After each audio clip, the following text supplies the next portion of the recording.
So no, I'm not gonna entertain that. Don't ask questions. Don't ask questions. People that are here in solidarity and don't cause these rifts. We don't need it from white people like you. White people, who wow.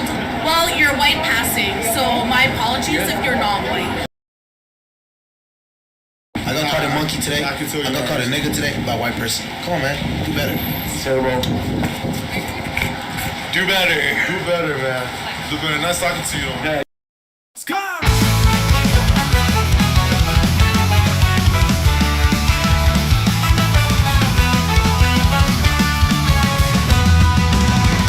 Against the blacks are crimes against humanity. At least against the good faith. Maybe not for those like Kennedy. Pigs nothing out truth for their own vanity. Exercise your rights and they'll escalate to a fight. Let a perish in the night. Careful what you do, because they're coming after you. If you dare to shine truth light, careful what you do, like truly they're coming after you. They're coming after you.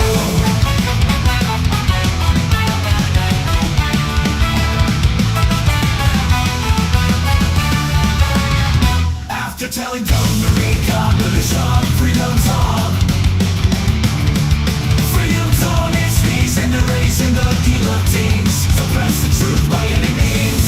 And what was the crime? These JPTP systems running out of time. Exercise your rights and they'll escalate to a fight. Let the predators in the night. Careful what you do, because they're coming after you. If you dare to shine truth's light, careful what you do, like chili, they're coming after you. And what was the crime? This JPTP system's running out of time. Exercise your rights and they'll escalate to a fight. Let the predators in the night. Actually knows that we gotta run. If you dare to shine truth's light, gotta run.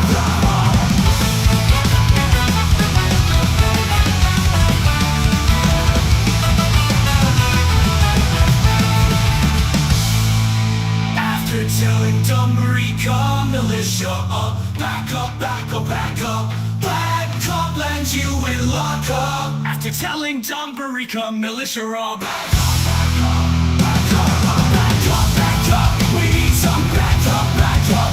There's a camera, bad luck, back up. Lands you in lockup. After helping Charles lawyer up.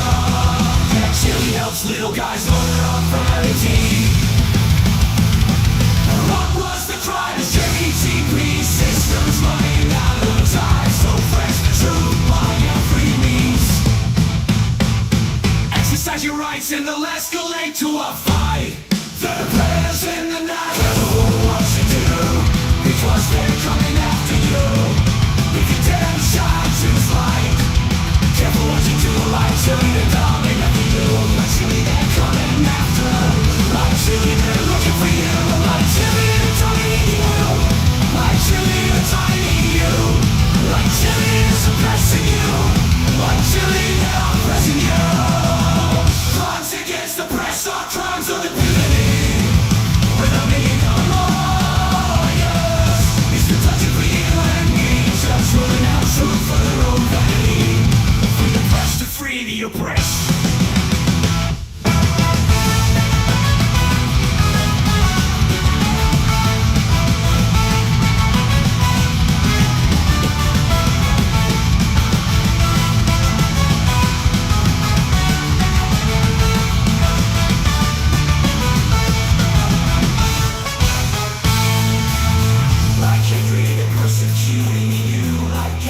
Targeting you, like Jason, they're suppressing you. Like White, they're oppressing you.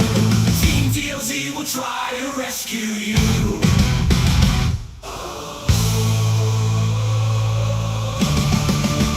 Team DLZ will try to rescue you. On TV. On TV. On TV.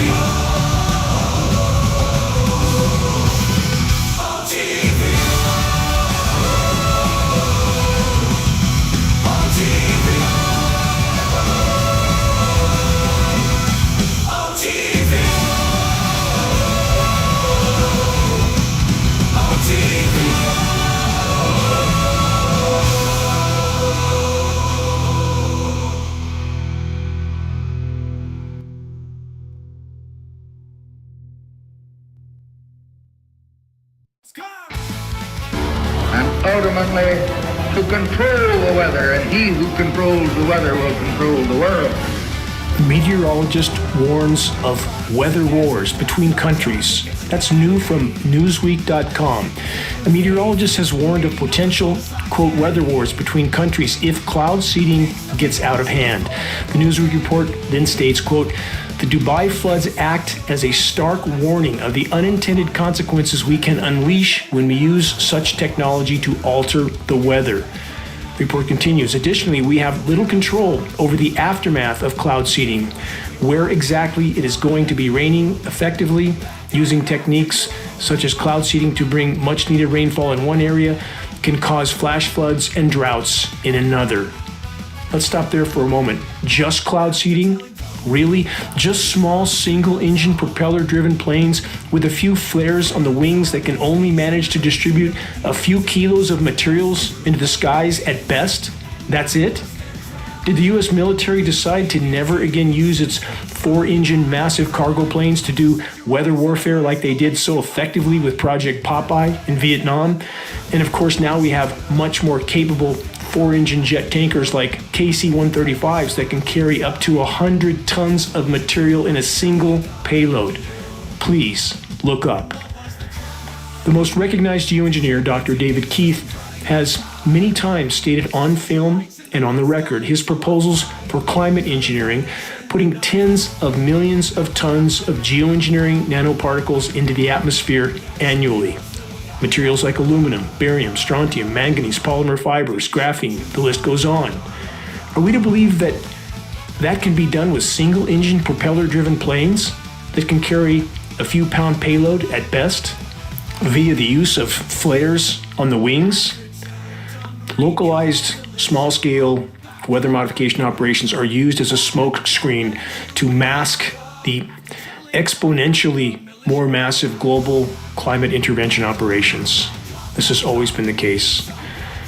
For the record, the entire so-called climate science community, along with governments around the world, are stating on the record that due to the accelerating planetary meltdown, we need to, they say, deploy jets to spray light-scattering particles into skies all over the world in order to block the sun, aka solar radiation management, or acronym SRM.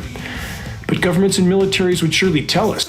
Hey guys, I don't know if it is meant to block out the sun, because the sky's white, and a white flame is hotter than a blue flame, and a white flame is much hotter than a yellow flame, and the sun used to be yellow, and now if you look at it, except sometimes at dawn and dusk, it's white in the sky, and the sky around it's white. So if white is hot, then doesn't that mean that it's making it more hot because it's not yellow or blue anymore?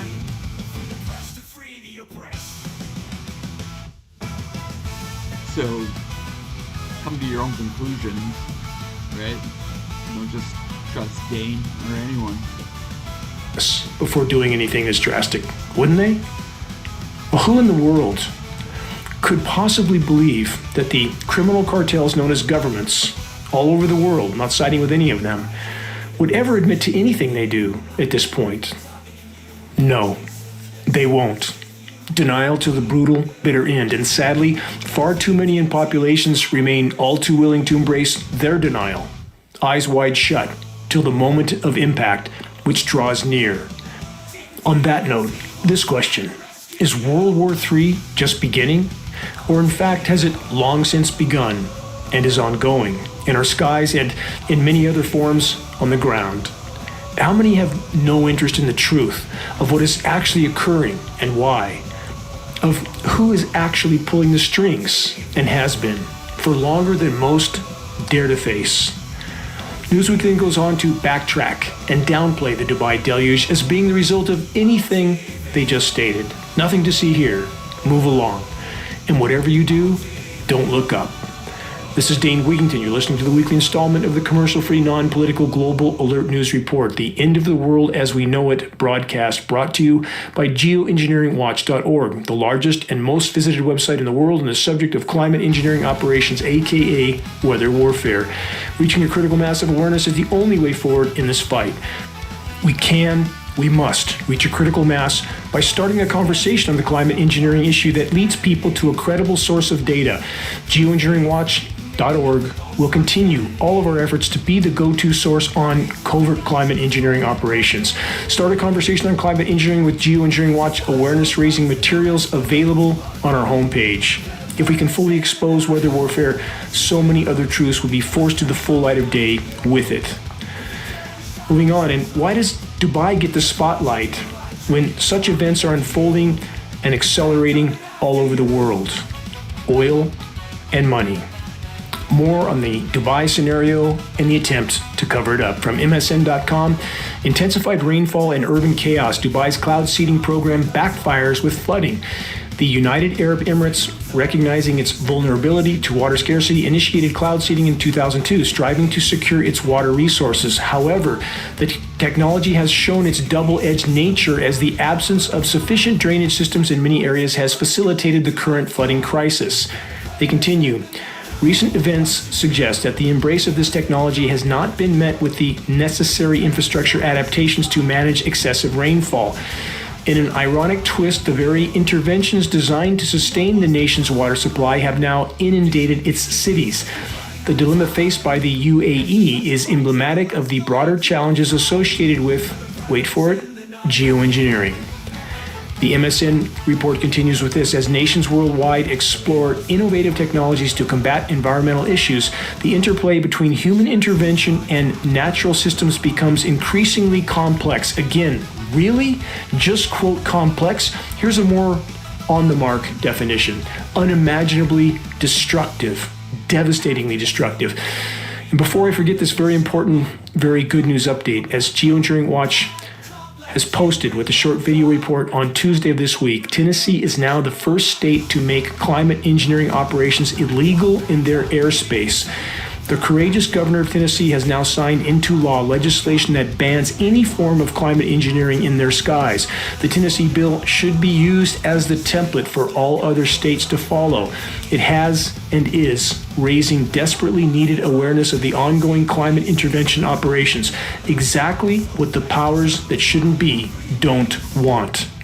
On that note, here's an example from this week, also posted at MSN.com. Tennessee just passed a bill banning quote, chemtrails, which are not real. Been over this before, and that is the term that matrix media and the powers that shouldn't be want us to use, the non-science term, so that people that are new to this subject Google that term, and of course Google can't be trusted for anything either, and they come straight to conspiracy theory and hoax instead of science. Stick to the science terms.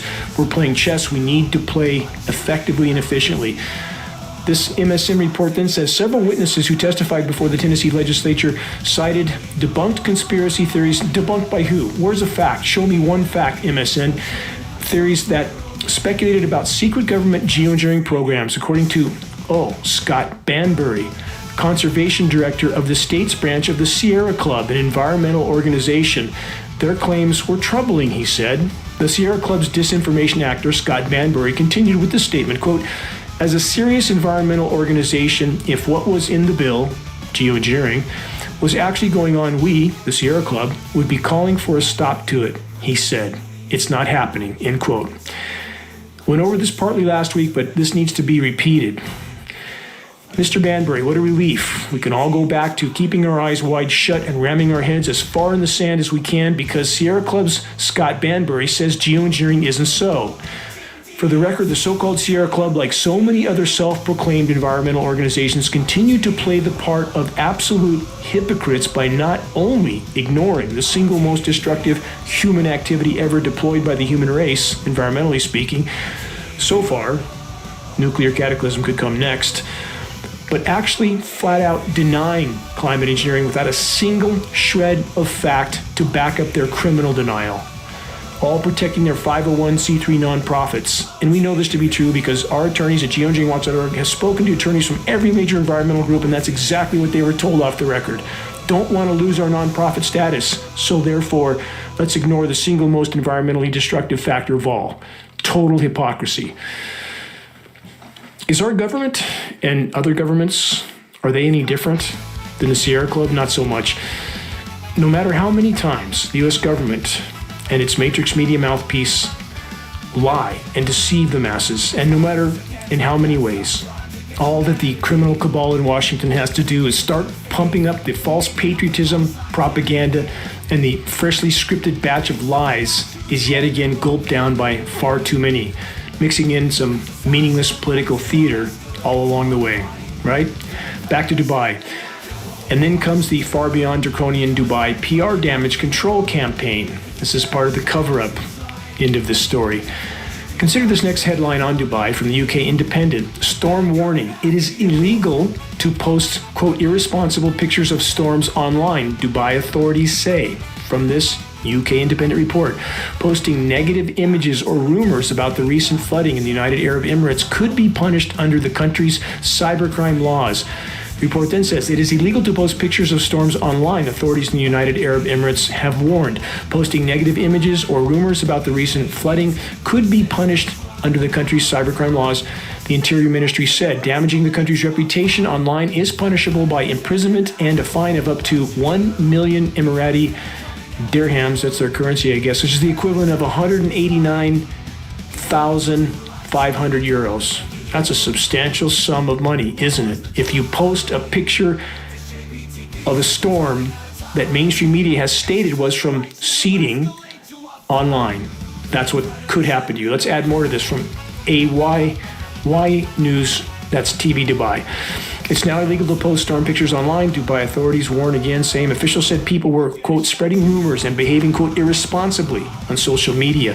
Yes, behaving irresponsibly. How dare citizens tell the truth and share photos of the same? The noose is being tightened all over the world. Time isn't on our side. Wake up and speak out while you can. Before getting to the Dubai deluge backtracking part or more of it, here's another report to consider from Bloomberg.com. Dubai grinds to standstill as cloud seeding worsens flooding. Maybe Bloomberg is going to end up in jail if there's any of them in Dubai. Seeding planes used to take advantage of low-pressure system. This is all from the Bloomberg report, word for word. Heavy rain disrupts transportation systems and closes UAE schools. The Gulf States National Center of Meteorology dispatched seeding planes from a Dubai airport on Monday and Tuesday, again all from the Bloomberg report, to take advantage of convective cloud formations, according to Ahmed Habib, a specialist meteorologist. That technique involves implanting chemicals and tiny particles, all from the Bloomberg report. Let's stop there for a moment. So sorry, one more footnote about those, quote, tiny particles just mentioned by Bloomberg. Microplastics are showing up virtually everywhere, from our airspace to our food and our water. So let's remember this not so fun fact from UNM.edu, that's University of New Mexico. Microplastics make their way from the gut to other organs, from UNM research. In a recent paper published in the Journal of Environmental Health Perspectives, University of New Mexico researchers found that those tiny particles, microplastics, are having a significant impact on our digestive pathways, making their way from the gut and into the tissue of the kidney, liver, and brain. That doesn't sound good, does it? Back to the backtracking on what the controllers don't want populations to awaken to from BBC. What is cloud seeding, and did it cause Dubai flooding? Question mark. BBC report then says cloud seeding missions in Emirati territory are run by the National Center of Meteorology, that's the NCM, a governmental task force. Dubai has been hit by record floods over the past 24 hours, sparking, BBC says, misleading speculation about cloud seeding. While BBC has been unable to independently verify when cloud seeding took place, well, Bloomberg verified it. How come BBC can't? BBC then states experts say that at best the cloud seeding, would have had a minor effect on the storm, and that focusing on cloud seeding is, quote, misleading. They then say earlier reports by Bloomberg suggested cloud seeding planes were deployed on Sunday and Monday, but not on Tuesday, when the flooding occurred. Well, isn't that odd? I'll repeat what the Bloomberg article just stated, which I just covered. Seeding aircraft left Dubai Airport on Monday and Tuesday to take advantage of convective cloud formation. Somebody doesn't have their story right. And again, in regard to the weather mod airplanes with a few flares strapped on the wings, that is nothing more than a smokescreen, no pun intended, for the exponentially more massive climate intervention operations, which are literally a global climate Manhattan Project. Let's add this from Reuters.com. What caused Dubai floods? Question mark. Experts cite climate change, not cloud seeding. Now we're eliminating cloud seeding altogether. Complete backtracking of the entire story. The controllers absolutely don't want this story out, not as it was originally broken. They want to blame it on anything and everything but human intervention in the weather. They don't want this out on top of the legislation just passed in Tennessee. Think about it. Next. Apocalyptic Dubai floods shake picture perfect city. That's another from BBC. And this more recent headline on the Dubai deluges completely omitted the government's admission of cloud seeding being involved. Why? Again, consider those who control the oil along with those who control the money. Connect the puzzle pieces. The liability ramifications for climate engineering everything are incalculable if the public wakes up to what's going on above their heads. Every single weather catastrophe then becomes a potential liability for those in power, and they will avoid that until the last possible moment if they possibly can. If you want to see shocking NASA satellite images of the skies around Dubai the day before the devastating deluge, follow me on Instagram. My handle is Dane Wigington, and you can look at these images and decide for yourself if the sky the day before looked natural or anything but. NASA satellite images. Matrix Media continues to do their best to do what they do best, to lie and deny. Those who control the money printing control militaries and media, all of it. They control the narrative. If they say climate engineering is just a conspiracy theory and a hoax, a disappointingly high percentage of the population still blindly believes, with no objective or honest investigation whatsoever.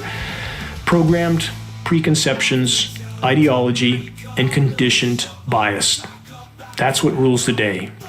If Matrix Media says the armies of the empires, the most advanced and well-armed on the planet, are the unquestionable good guys, and that anyone who they eliminate are always the bad guys, again, how many gladly and willingly choose to blindly believe exactly what they're told to believe, which keeps them from having to face any uncomfortable resistance in their social media circles? We wouldn't want that, would we? How many in the category that I just described have ever taken the time to carry out any objective investigation of the uncensored history surrounding conflict zones and the increasing chaos and carnage they include? Those who control the printing of money and have, for far longer than most dare to imagine, control it all, including the narrative, for the moment. From NewScientist.com, the perils and promise of extreme geoengineering. Footnote. After over 75 years of it, we're all learning about the perils the hard way, still waiting for those so-called promises. For the record, there is no benevolence in climate engineering operations. It is a weapon of power and control, period. But power structure controlled institutions of indoctrination will still try to convince us otherwise. That's the task they are given. Headline from the University of Birmingham. Could geoengineering be more effective painkiller for global warming than previously thought? Question mark. In a study published in Nature Geoscience, researchers at the University of Birmingham found that marine cloud brightening, also known as marine cloud engineering, works primarily by increasing the amount of cloud cover, accounting for 60 to 90% of cooling effect. Let's stop there. Unfortunately, the fact that climate engineering atmospheric aerosols dramatically reduce natural cloud cover isn't mentioned. What a surprise. Here's a Northern California recent weather chaos update. Since late March, on the east side of Lake Shasta, low elevation, 80 degrees. Late March to snow, back to 80 degrees, back to snow, now back to 85 degrees late this week. In more detail, last Sunday, I woke up to a fresh blanket of frozen white material, which I won't dignify with calling snow. That was April 14th in this location. Never seen that before here. And no, it wasn't hail either. This was after 80 degrees only days before. This frozen material was all gone within hours as temperatures rose rapidly. By midweek, back to 80 and even higher by late week. And in other parts of the country, the baseball-sized hail continues along with the flash chemical cooldowns at the surface, colliding warm and cold air masses also create cyclonic rotations. Ponder that. Anyone that still believes such unprecedented anomalies, which are now becoming the norm all over the world, are just random freak acts of nature, please wake up and do some real research, starting with the Engineering Winter section on the homepage of geoengineeringwatch.org. And am I denying all the other forms of human damage to the planet? Absolutely not. We have trashed this planet in the geologic blink of an eye in far too many ways to even begin to go into on this broadcast. It would take hours. It's a this and that equation, not a this or that equation like so many want to make it. We must face the whole truth or we end up with something other than the truth. But let's start with stopping climate engineering, and then we can assess the damage done to the planet. As I've stated on this broadcast countless times, destructive drought and devastating deluge scenarios are the hallmark of climate engineering operations. For the record, again, there can be no legitimate discussion of climate anything from any perspective without first and foremost acknowledging and addressing climate disruption operations. So, where else has freak flash flooding hit this week, which U.S. Matrix Media hasn't said a word about, as they pump out non-stop scripted political theater. From Al Jazeera, at least 33 killed in Afghanistan as heavy rains set off flash floods. Also from Al Jazeera, because U.S. Matrix Media again is increasingly ignoring the rest of the world, deadly floods in India leave hundreds stranded. Another from Al Jazeera. Drone video shows extent of snow melt flooding in Russia and Kazakhstan. One more from Al Jazeera. Heavy rains kill 18 in Oman as flash floods lash UAE. Rescue teams search for missing people in Oman as bad weather disrupts travel in the United Arab Emirates. From BBC, Russia, Kazakhstan floods, high water levels swamp houses. From phys.org, lightning downpours kill 41 people across Pakistan. And from the UK Guardian, UK facing food shortages and price rises after extreme weather. Heavy rain likely to cause low yields in Britain and other parts of Europe, with drought in Morocco hitting imports. And here's a footnote for those Americans that are still clinging to the fantasy that Costco and Walmart shelves will always be stocked up with nanoparticle-filled processed frankenfoods. Think again. The shortages are coming, and that's just the beginning. You can quote me on that. So do we need to go to Al Jazeera and other sources to get any clue about what's unfolding around the world? Short answer, yes. Other forms of media have been banned off major U.S. networks. They want you only to see what they tell you is the truth, and that's it. And about other sources, this is often true even when it comes to the completely unnatural weather in the U.S. The following is a case in point from the UK Guardian.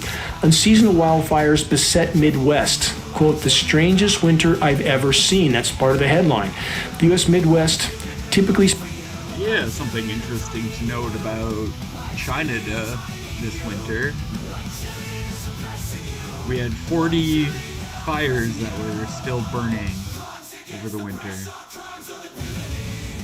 40 fires. Isn't the winter maybe a good time to put them out? I don't know. Spends the start of spring emerging from snow, but this year, after a warm winter left landscapes parched, the region instead was primed to burn. Hundreds of blazes have already ignited. Yes, the strangest winter ever. The winter that wasn't for many. And wait till next year, if we make it through the coming summer. From Bloomberg, climate change to cause $38 trillion a year in damages by 2049. The world economy will suffer less financial damage, the report says, if global warming is limited to 2 degrees C, according to research. Well, first, too late for that. Based on unfiltered frontline temperature data, we are likely past 3.5 C over pre-industrial baselines right now. And there's absolutely no need to worry about this headline. On the current course, we won't make it to 2049 or 2039 or likely even 2029 without a total capsizing of the current reality. But again, so-called renewable energy that isn't, to the rescue. Construction soon to begin on biggest U.S. offshore wind farm. That's from offshorewindbiz.com. It's Coastal Virginia Offshore Wind project site. That's CVOW. What a great idea. More highly destructive wind farms, with climate engineering radically impacting wind patterns in the wrong direction, either too much or too little. And for those that don't know, I've cited this on the broadcast before. When you double the optimal wind speed for turbines, you make no power because they have to shut the turbines off to keep them from blowing apart. If you cut that wind speed in half, you make 1/8 the power they should make. And climate engineering is facilitating all or nothing wind scenarios. And let's build lots more massive solar farms also, right? The massive chemical ice nucleating hail can then completely obliterate the solar farms. And this is already happening. Please search it online. You will be absolutely shocked. Whole massive commercial solar farms completely annihilated by single hailstorms. Chemical ice nucleation for weather modification. Core to this equation. Please search the engineering winter section on the homepage of geoengineeringwatch.org. Search Chinese scientists create artificial snowstorm. Everybody covered it. Popular Science, Fox News, MSNBC. I've been over this so many times on this broadcast. How many people take the time to go look? Instead of just settling into their programmed preconceptions, please don't do that. Please don't do that. Everything is in the balance. Everything. And about our superheating seas, the bottom line from New York Times, ocean heat has shattered records for more than a year. This is an ongoing story. It's getting worse every day. Every single day for over a year, the sea temperatures have been higher. New records every day. I love this photograph of the moon lighting up the jet dispersed aerosols. I've documented on this channel that the white haze you see around the sun is now around the moon as well on a clear night. The Times report then says, what's happening? Question mark. They don't know. Yes, another example of so-called climate scientists stating, gee, we just can't figure it out. For the record, Geoengineering Watch has stated what's unfolding and why for 15 years. What took these so-called scientists so long to catch up and start telling the truth? From phys.org, tandem heat waves and storm surges increasingly batter coasts. Study states the coastal devastation is just beginning. Much worse is coming. You can quote me on that as well. Back to climate engineering that they say will save us from ourselves. From MSN.com, scientists secretly launch ambitious experiments to reflect sunlight, the geoengineering method to buy us time. This is a follow-up on the experiment in the Bay Area that means absolutely nothing. Smoke and mirrors to distract populations from what's occurring over their heads every single day. And the only reason I cited this, Dane Wigington's been calling this the If May Might campaign, that they pretend that they're doing tests, meanwhile it's been going on for 60 years. More recent report on this smoke and mirrors so-called experiment that just occurred is because of the final statement in the headline, the geoengineering method that could buy us time. So here's the question. Is this next report that I'm about to cover the kind of cure that the last report was alluding to? From record highs to record crop-crushing cold. So let's add this. From severeweather.eu, Europe braces for a cold spell and snow after record-breaking heat wave. It never ends. April has continued with an astonishing warm period across Europe, with hundreds of monthly temperature records shattered across large parts of the continent, but I'm sure it's just a coincidence that at the same time Prince Charles started talking about global warming is when the geoengineering project started.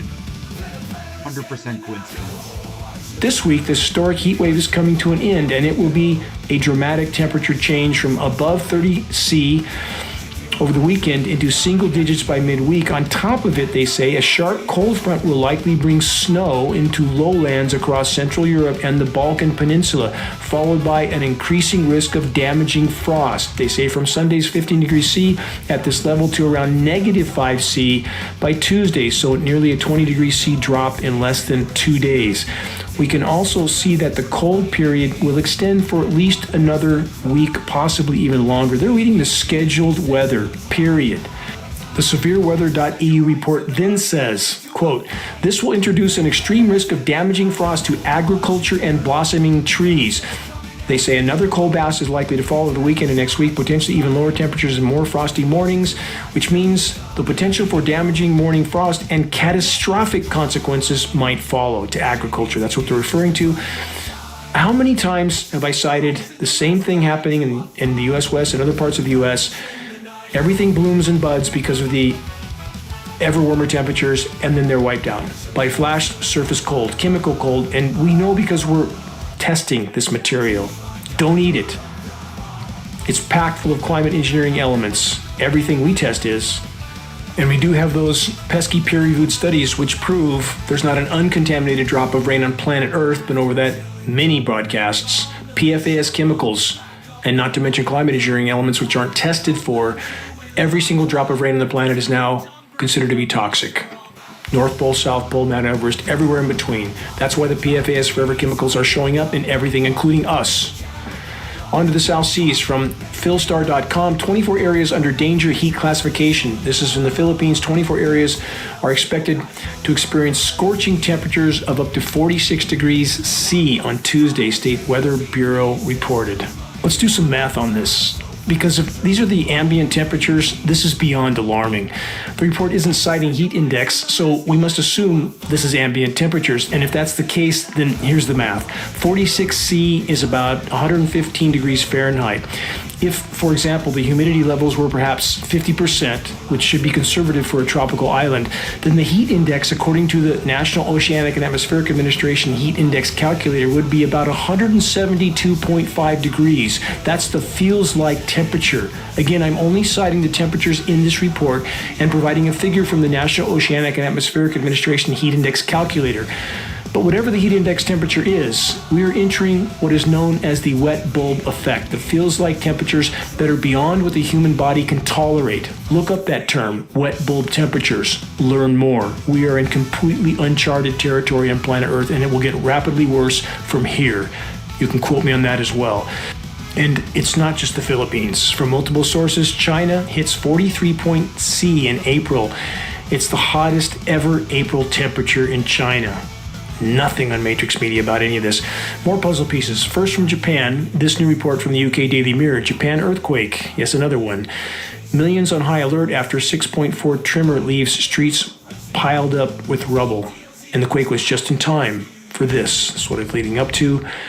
Also on Japan from ABC News. Operative Japan's wrecked Fukushima Daiichi nuclear power plant prepares to restart another plant. So many great ideas from governments all over the world. So it's not only the US that's going to restart decommissioned and dilapidated nuclear nightmare power plants.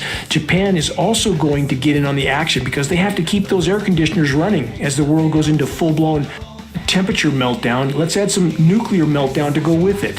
Sprinting toward extremely near-term planetary omnicide. Welcome to the asylum. And above it all, climate engineering, officially just a conspiracy theory, rages on. You're listening to the weekly installment of Global Alert News, the Bad News Broadcast, installment number 454, April 20th, 2024.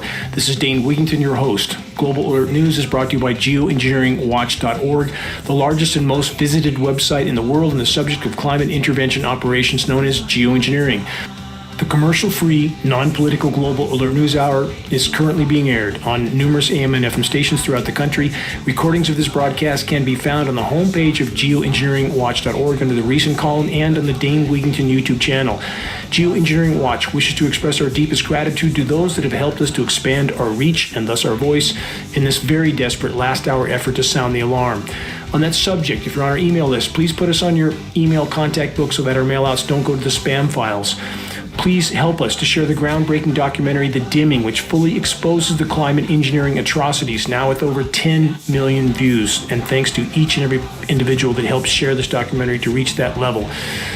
The best way to share is by circulating the direct link to The Dimming by email directly from the homepage of Geoengineering Watch. Sharing directly helps us to overcome social media censorship.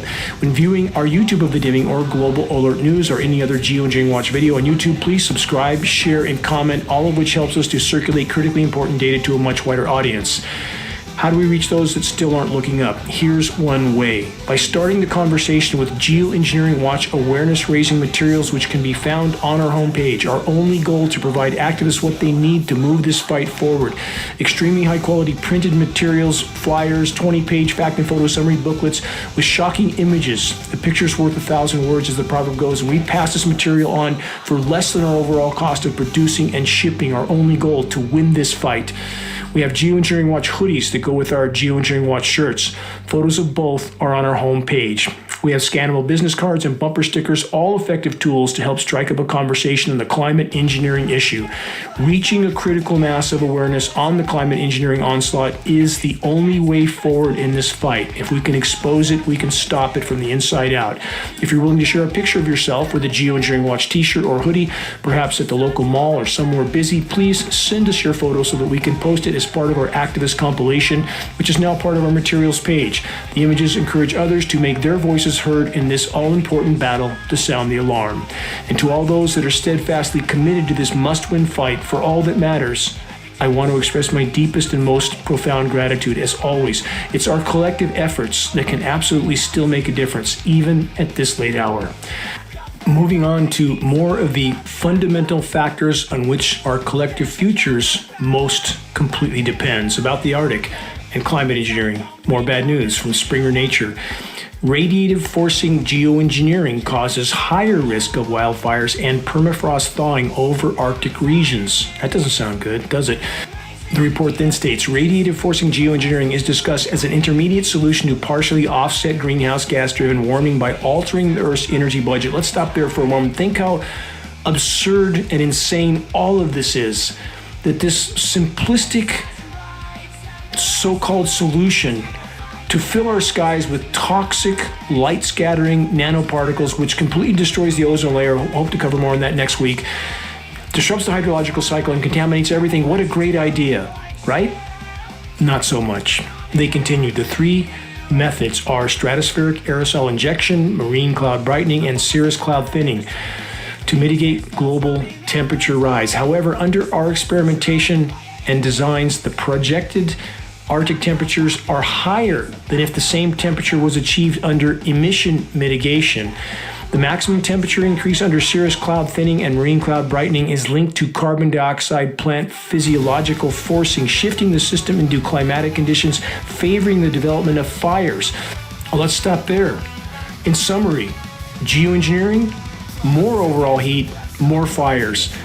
Please search the engineering wildfire section on the homepage of geoengineeringwatch.org. There are so many layers to this insanity that's been inflicted upon citizens of the planet and the entire web of life without our knowledge or consent, an experiment from which there is no return. Footnote, climate intervention operations can create, again, short-term toxic surface cooldowns at the cost of an even worse overall meltdown. Case in point, new from the Daily Cost, that's KOS.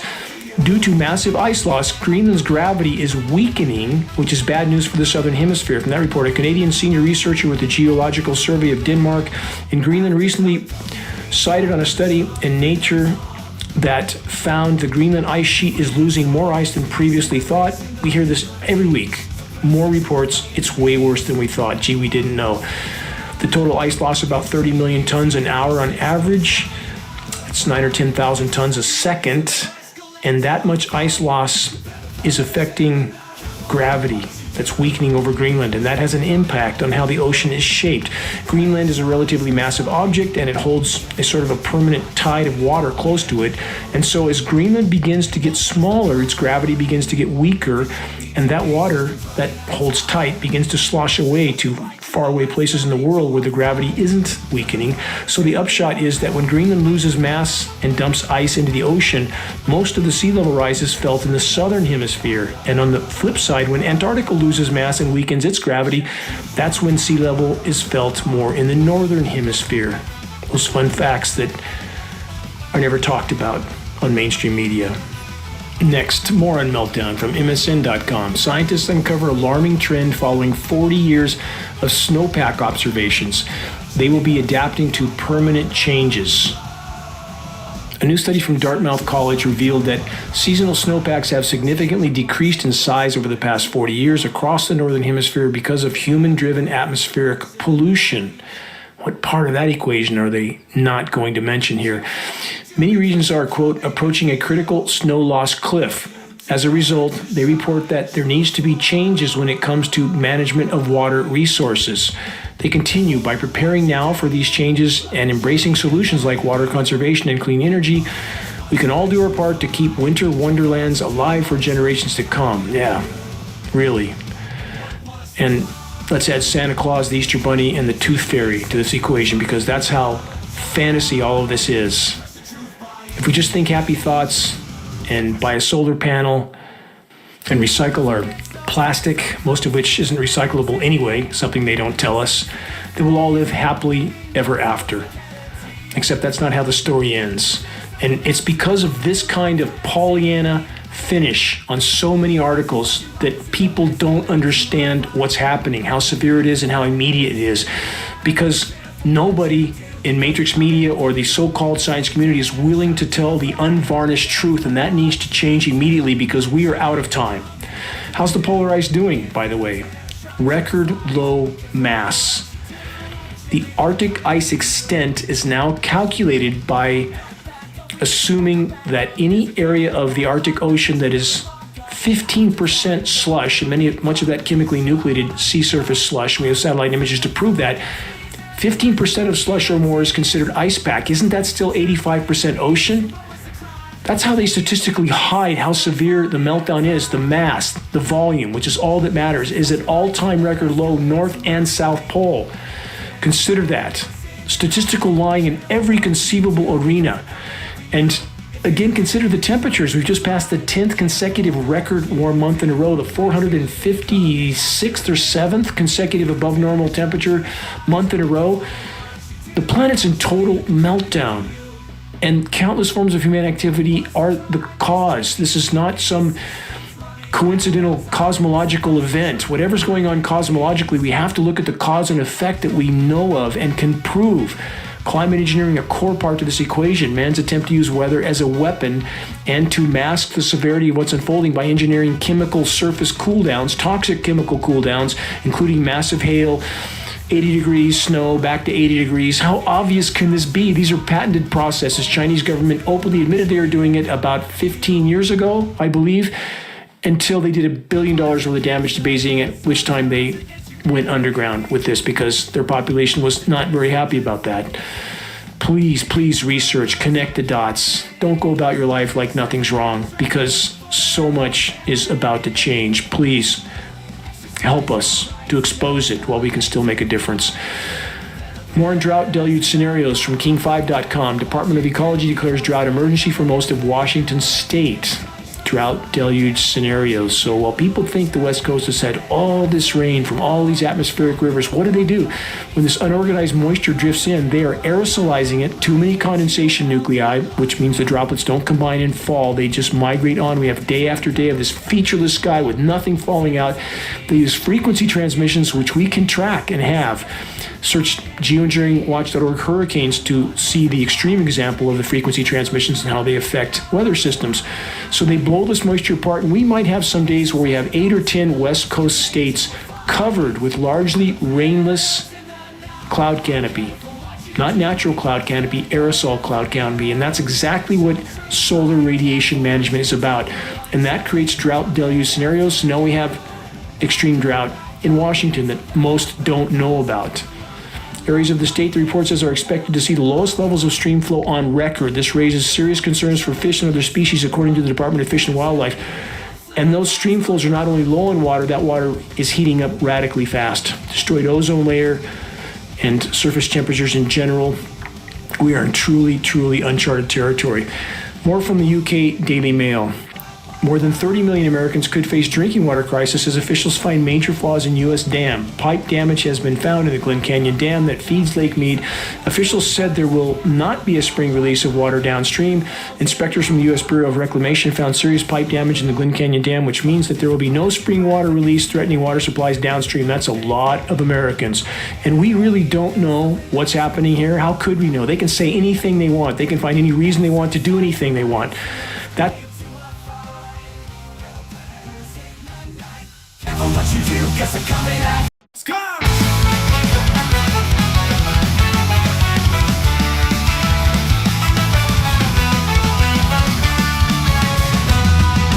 Crimes against the blessed are crimes against humanity. At least against the good faith.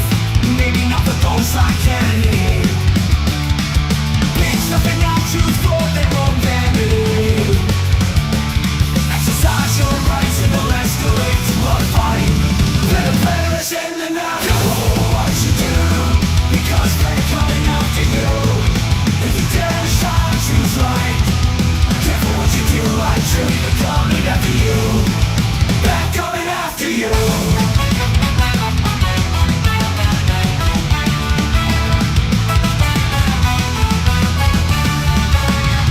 After telling them to recon the shop, freedom's on.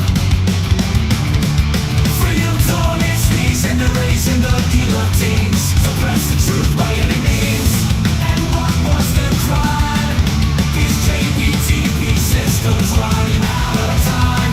Exercise your rights and they'll escalate to a fight. Better perish in the night. Careful what you do, because they're coming after you. If you dare to shine, choose light. Careful what you do, like chili to coming after you.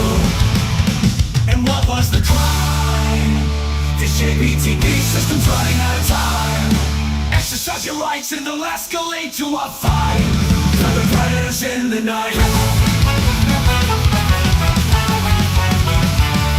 Naturally knows that we got love.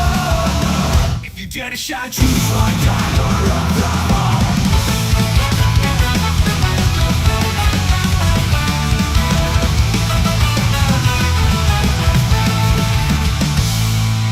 After telling Dumbarika militia back up, back up, back up. Black cop lands you in lockup. After telling Dumbarika militia back up, back up, back up, back up, back up. We need some back up.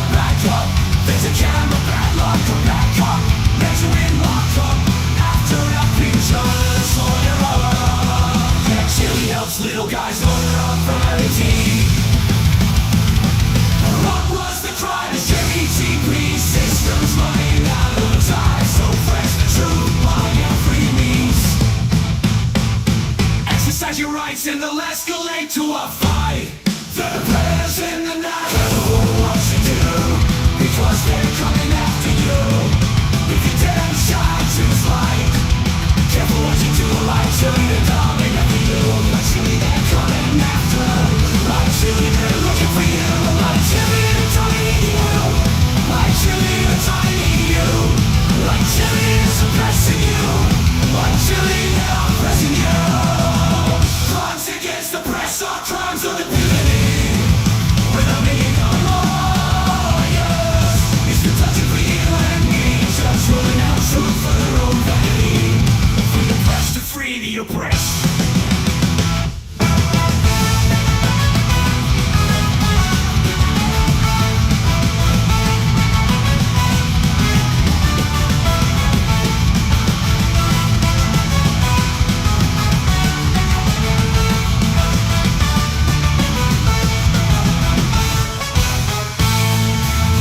Like Henry, they're persecuting you. Like Garrett, they're targeting you. Like Jason, they're suppressing you. Like White, they're oppressing you.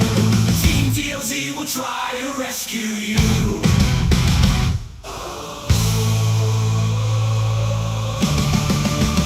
Team DOZ will try to rescue you. Oh, TV. Oh, TV. Oh, TV.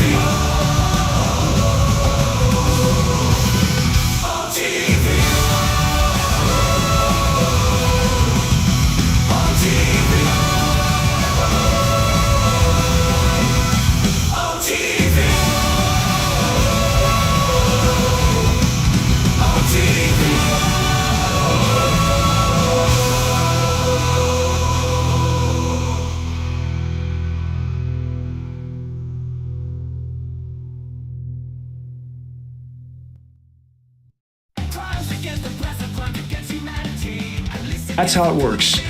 In South America, same story, new from yahoo.com. This headline, here's the headline. Go and drink water somewhere else. Colombian president tells Bogota residents. Go somewhere else, find some water because we don't have it here anymore. We're talking about a lot of people. And remember Mexico City? From many sources, Mexico City with 22 million inhabitants, almost out of water.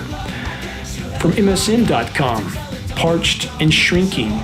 Touched on this earlier in this broadcast. Vital Moroccan dam dries up.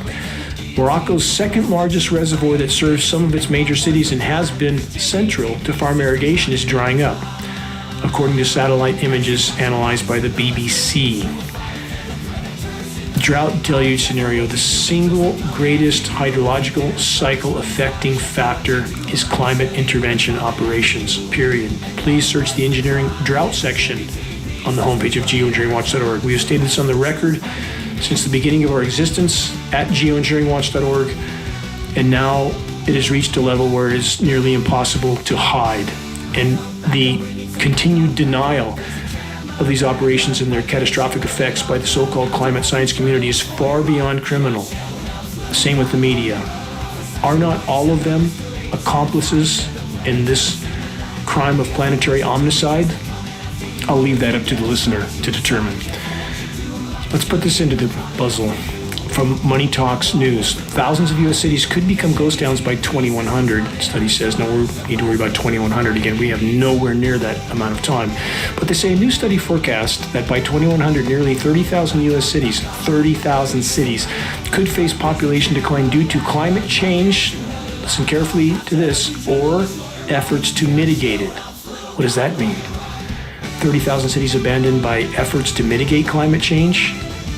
That has a lot of ramifications in that statement, doesn't it?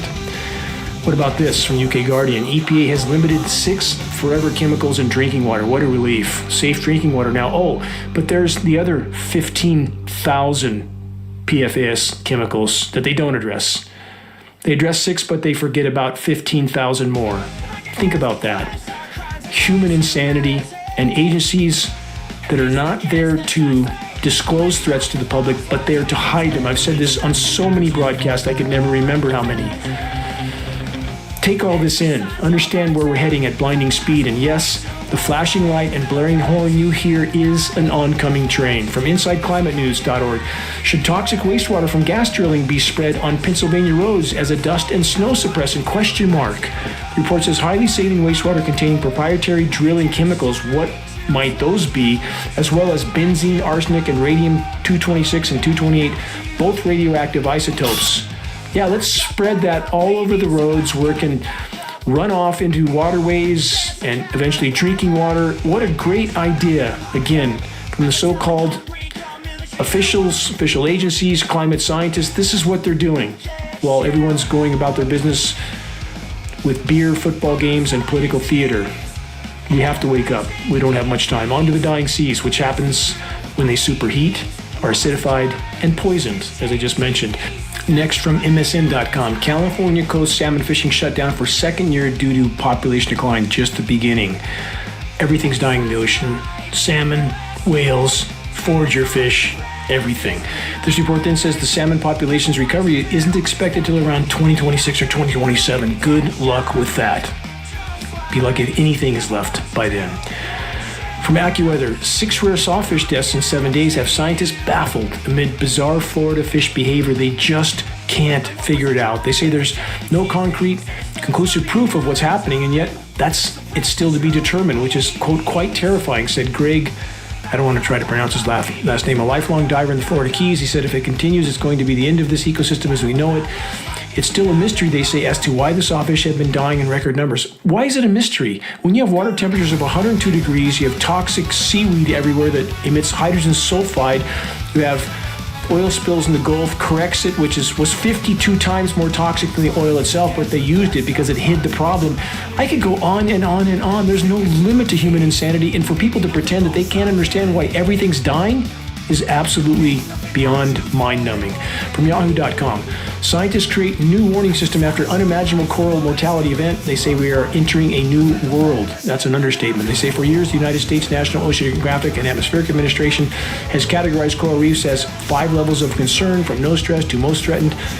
But disturbing new reports of record-setting temperatures have prompted NOAA to add 3 new higher warning levels to their system. In other words, it's over. From UK Guardian, global heating pushes coral reefs towards worst planet-wide mass bleaching on record. They say huge swaths of corals have turned bone white along Brazil's vast Atlantic coastline from the northeast states to the Rio Grande, including the 120 kilometer long marine park called Coral Coast. Dead. Barrier Reef, all but dead. I've been there twice, 2 expeditions to the Barrier Reef. This is beyond heartbreaking. From Reuters.com, Brazil braces for worst coral bleaching ever. Just covered that. From The Guardian. From the Sydney Morning Herald, unprecedented spread of coral bleaching along Great Barrier Reef. Just mentioned that. Also, 3/4 of the Great Barrier Reef has been hit in a widespread coral bleaching sparked by a marine heat wave, with aerial survey results revealing a major bleaching event unfolding along the entire length of the 2,300 kilometer long ecosystem. And the kelp forests are already dead. Oceans are dying by the day. You can't just turn off this momentum. We are hurtling toward a planet that will not sustain life. From the New York Times, the widest ever global coral crisis will hit within weeks, scientists say. Rising sea temperatures around the planet have caused a bleaching event that is expected to be the most extensive on record. Not expected, it already is. And it's getting worse by the day. Next, from the Netherlands Institute for Sea Research, impact of climate change on marine life much bigger than previously known. Again and again and again, we just didn't know. They say fish and invertebrate animals are far more affected by warmer and more acidic seawater than was previously known, based on a new analysis published in the Scientific Journal of Nature Communications. If ocean warming and acidification continue the current trajectory, up to 100% of the biological processes in fish and invertebrate species will be affected. In other words, everything gone. Canfield Ocean, look it up. And we are hurtling toward that exact scenario. The manipulators of the Matrix know full well that they must keep the normalcy bias in the majority of the masses fully fueled, because the moment a critical majority wake up to reality and the facade is shattered, the party's over. Here's an unfolding example. Haiti has now gone into Mad Max scenario, coming to a neighborhood near you, and there are over 36 countries already heading down the same road. Many more are coming. Wait and see. Here's an example in its early stages from Yahoo.com. Crime-ridden San Francisco seeks to allow lawsuits against grocery stores fleeing the city as mass corporate exodus continues. From the economictimes.com, UN climate chief says 2 years to save the planet. And many will mistakenly conclude from that headline that so long as we act in the next 2 years, everything will be fine. A conclusion that couldn't be further from reality. For the record, we passed the point of no return at blinding speed 2 to 3 decades ago. There's no going back.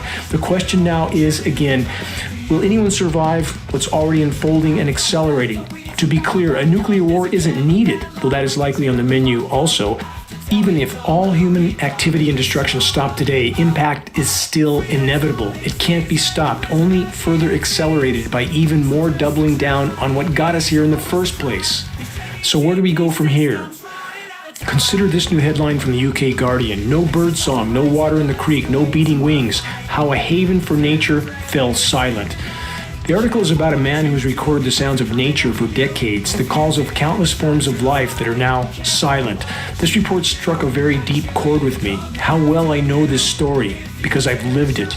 In years now past, when I worked feverishly in the forest of Northern California restoring habitat in the region where I live off-grid, I would often bed down for the night, wherever I was at the end of a long summer day.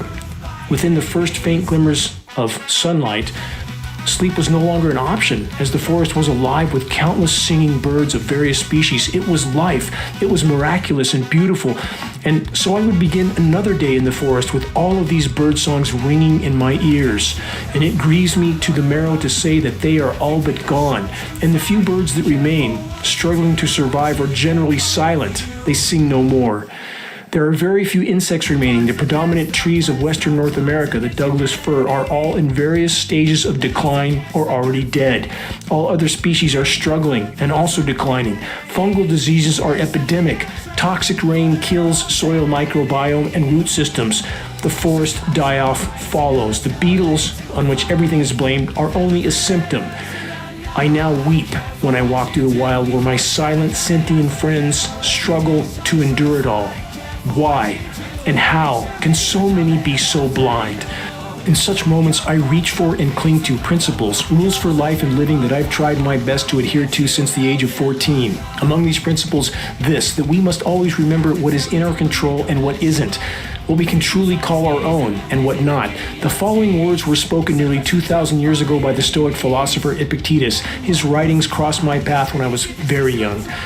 From Epictetus, when you are thus prepared and trained to distinguish what belongs to others from your own, what is liable to restraint from what is not, to esteem the one, your will, as your own property from what is not, to keep your desire, to keep your aversion carefully regulated by this principle, whom have you any longer to fear? No one.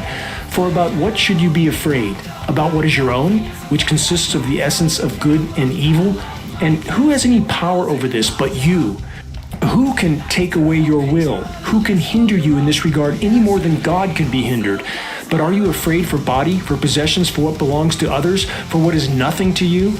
And what have you been studying all this while but to learn to distinguish from what is your own and all that which is not? What is in your power and what is not in your power? What is liable to restraint and what is not? And what is grief to you? For whatsoever we anticipate with fear we endure with grief. For what then will you any longer passionately wish? For you have acquired a temperate and steady desire of things solely dependent on your will and the correct use of it. Since then you are unaffected with regard to things, i.e. personal possessions and everything outside the control of your own will, what man can any longer be formidable to you? Answer, none. These nearly 2,000-year-old words of wisdom from the lame slave Stoic philosopher Epictetus, mentor to the only sane Roman emperor Marcus Aurelius, have echoed through my mind for so many years and through so many challenges, along with this most foundational Stoic principle, that it would be better to die 1,000 deaths than to desert the post at which God has placed you. Each of us, all of us, are here at this most monumental moment in the entire history of the human race by design. It isn't an accident of fate. All that is ever asked of us is to do our best, to do what we should do, to do what must be done, given our individual circumstances. Dogma, denial, willful blindness, and inaction must be overcome. All is now in the balance. No fear, no trepidation, no timidity. We must all summon the courage to abandon notions of what we thought and hoped would be and fully embrace what is. We must rise to the occasion. We must face the gathering storm head on, because only in doing so can true solace be found. And if a critical mass of such an effort can be achieved, we may yet accomplish profound good even at this late hour.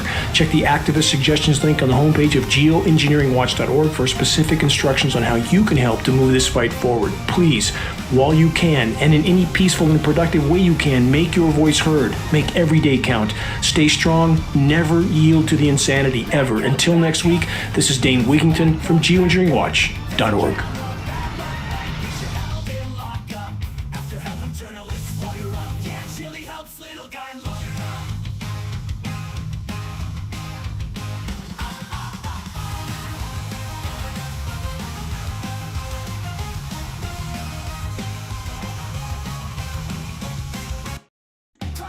Yeah, that's a good point.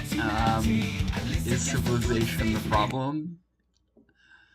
Definitely our civilization, the way it's structured and run, and not structured and run. Because there are narcissists primarily in offices of public trust, yes, civilization's a problem. If you can eliminate the narcissists from positions of trust, I think we might find that civilization could thrive.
Yeah, but what if history's always had the same people in control? Or the same type of people in power, the narcissists, the ones that seek to rule. With the invention of the printing press, now the common man could have the information to make informed decisions. With the invention of the internet, we can now fund whatever social programs we want through crowdfunding, thereby eliminating government waste and corruption. I'm not saying government is the ideal system by any means, but it could be effective if we just eliminate narcissists from positions of trust.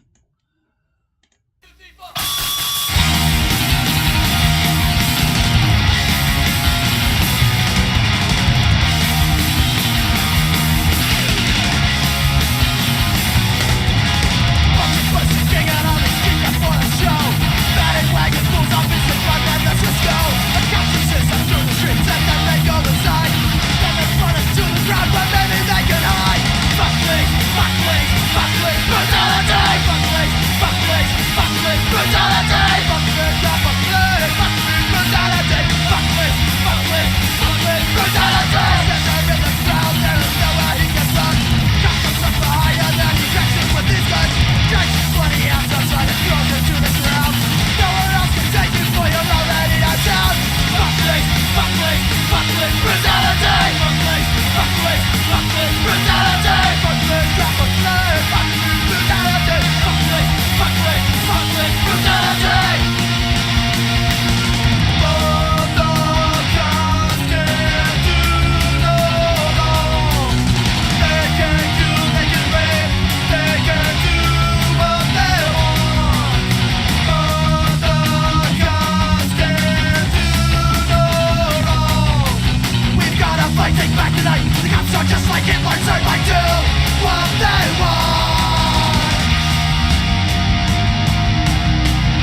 You're gonna die, gonna die, gonna die for your government, die for your country, that's shit.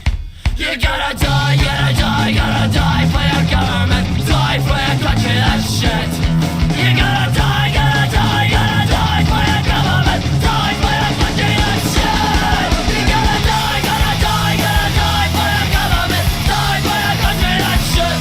You're gonna die, gonna die, gonna die for your government, die for your country, that's shit.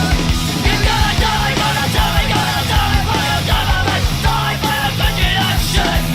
You're gonna die, gonna die, gonna die for your government, die for your country, that's shit. You're gonna die, gonna die, gonna die for your government, die for your country, that's shit. You're gonna die, gonna die, gonna die for your government, die for your country, that's shit. You're gonna die, gonna die, gonna die for your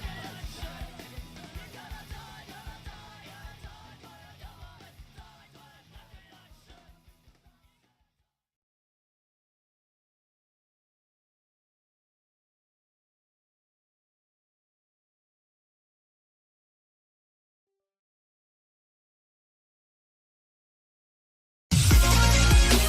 shit. All right, Stop a Douchebag usually has pretty great music, so we'll give them our undivided audio attention. If you're not aware of Stop a Douchebag, they're citizen journalists, or what I call community journalists, from Russia on the streets of Moscow, their capital city, their flagship city.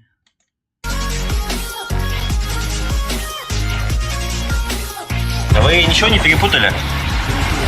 Да, то что тротуар не смущает вас? Заняться нечем. Мне есть чем заняться. Например, у вас тротуар убрать. Бороду побрей, все дела. Обязательно.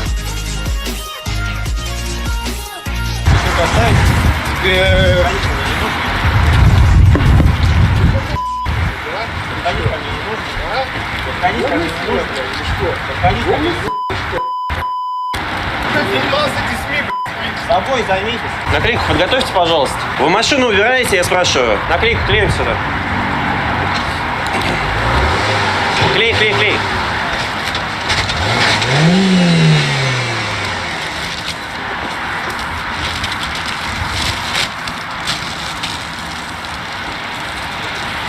Цирк снимай, снял, мне достать кое-что другое, а? А? Давайте, что вы хотите, то вы можете достать. Ко мне не надо подходить. Что, собрались, на? Сейчас я приду бригаду.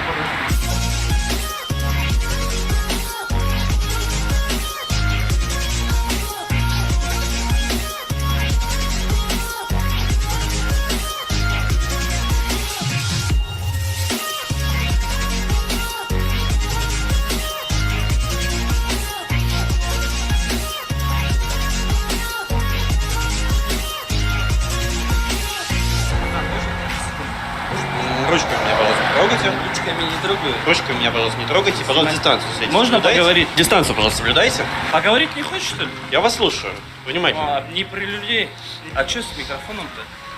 А что, нельзя? Я же с тобой не с микрофоном подошел. Ну, не по новостям, это Стопкам СПБ, канал на Ютьюбе. Я знаю, какой канал.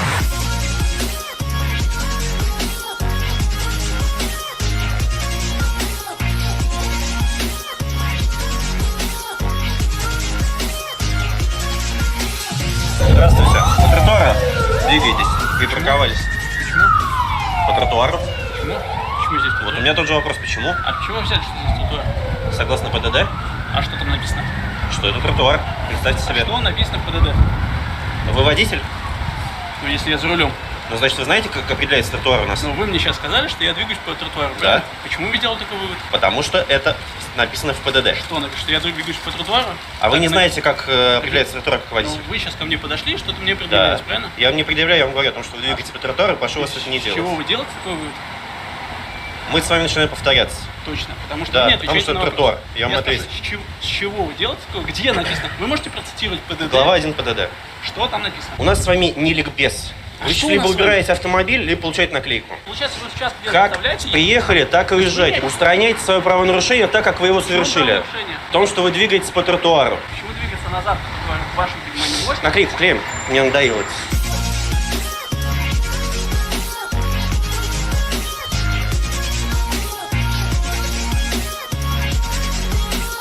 Здравствуйте. Здравствуйте. Не сориентировались? Это тротуар. Мне вот туда, во дворы.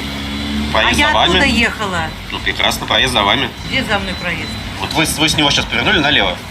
На я тротуар. оттуда повернула сюда. И поверну вот туда, Из заезда во во двор вы повернули налево на тротуар. И что? Как там проехать? Кстати, там все Молча. Почему-то все проезжают, а вы не проезжаете?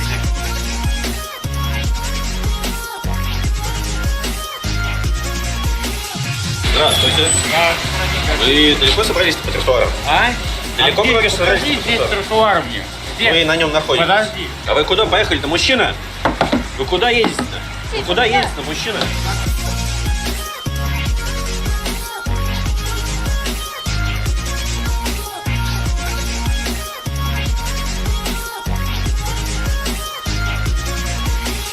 Сюда перейдите, пожалуйста, Рака. Здравствуйте. Вы на тротуар заехали. Я знаю. А зачем вы это сделали? Вон мой дом, мне за угол завернуть. Ну так, пожалуйста, проезжайте во двор. Разбитые какие-то тротуары. Где вы здесь разбитый тротуар видите? Там. Не тротуар, точнее, двор. И тут Ну и всегда что? ездят Это машины, повод абсолютно ездить по тротуару? Всего доброго.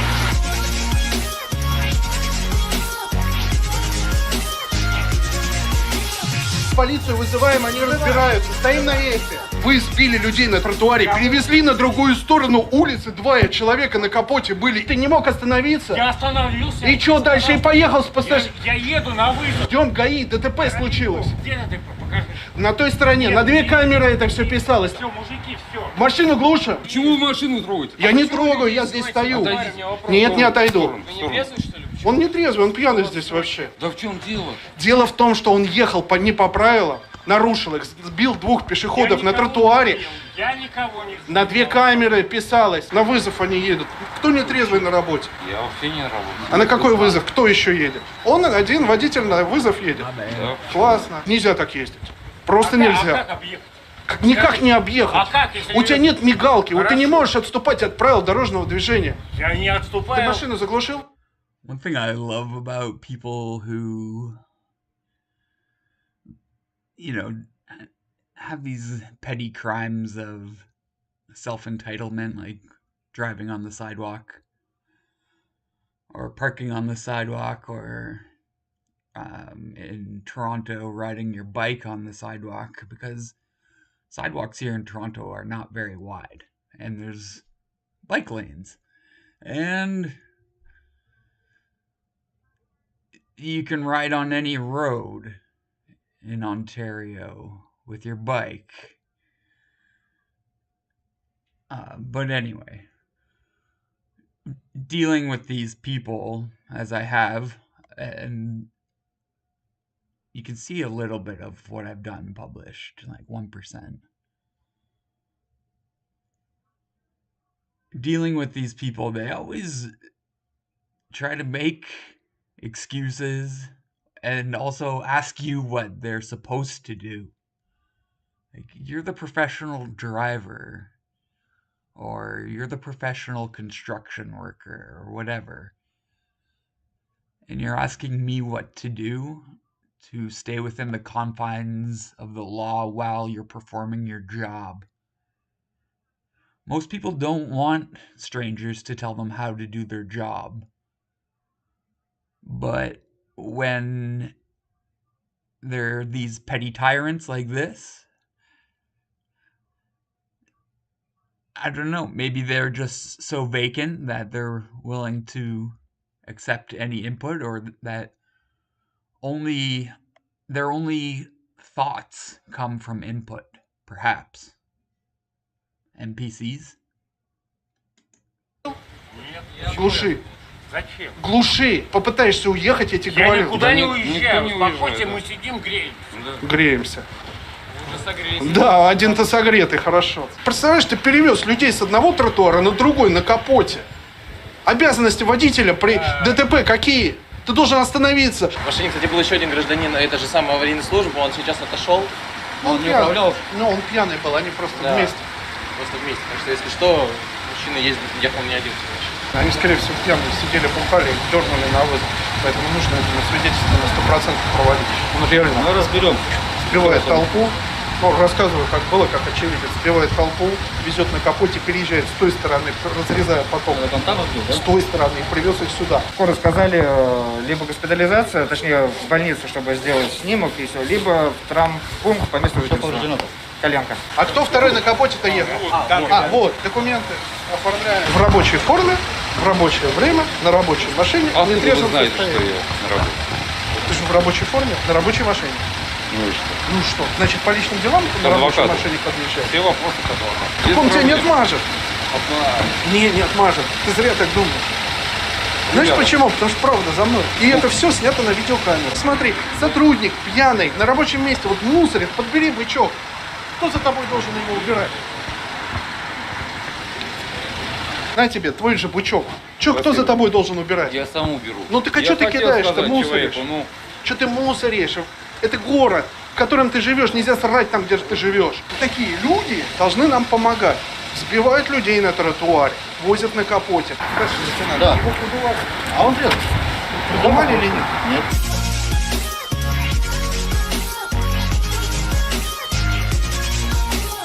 А вы ему предлагали пройти свидетельство? зачем? Как зачем? Ну зачем? Ну, наезд на пешеходов. Ну. Водитель вел себя неадекватно. Что значит неадекватно? Какие признаки должны быть? Опьянение. Какое? Вы знаете, как выглядит опьянение от каких-то веществ? Но я когда на самом деле вижу. Ну, есть же не только алкоголь. Сказал, что у него нет признаков. То есть освидетельствование вы проводить не будете. И что мы с этим делаем? Я не понимаю, что они говорят. Нет признаков, мы не будем свидетельствовать делать. Я настаиваю, мы настаиваем на то, чтобы было здесь... Олег, ты как потерпевший. Я все-таки хотел бы настоять на том, чтобы провели свидетельство. Пожалуйста, проведите. Так вы разберитесь сейчас. Сейчас. Товарищ инспектор.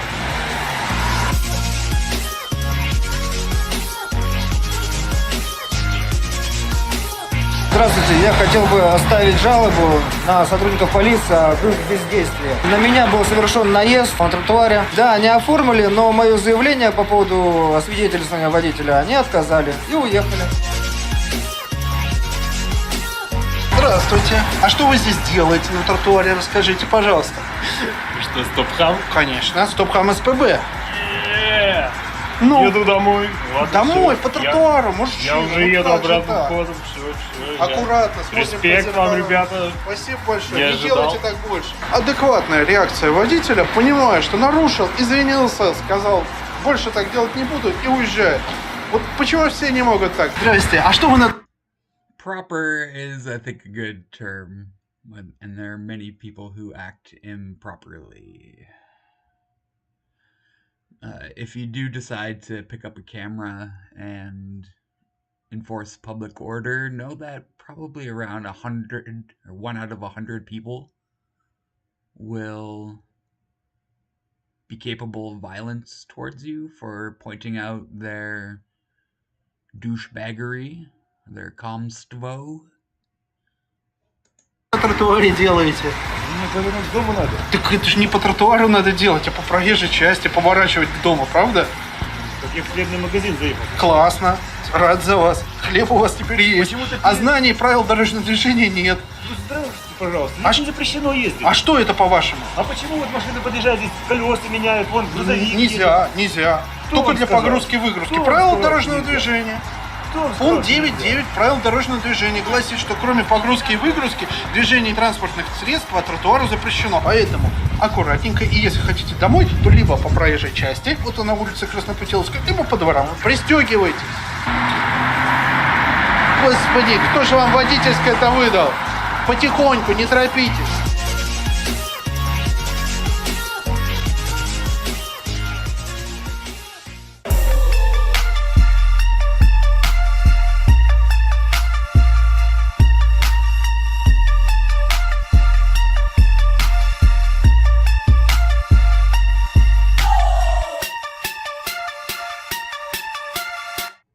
Yeah, so check out Stop a Douchebag, St. Petersburg.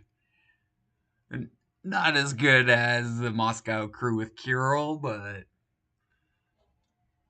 still pretty good. I respect anyone that will peacefully preserve public order. that's not getting paid to do it.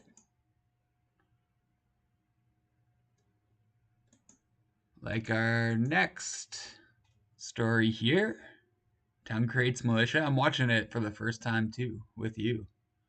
Unless you've seen this before. Someone sent Chili a subscription to Epoch Times in jail, so kudos to that person, and let's see some of their product.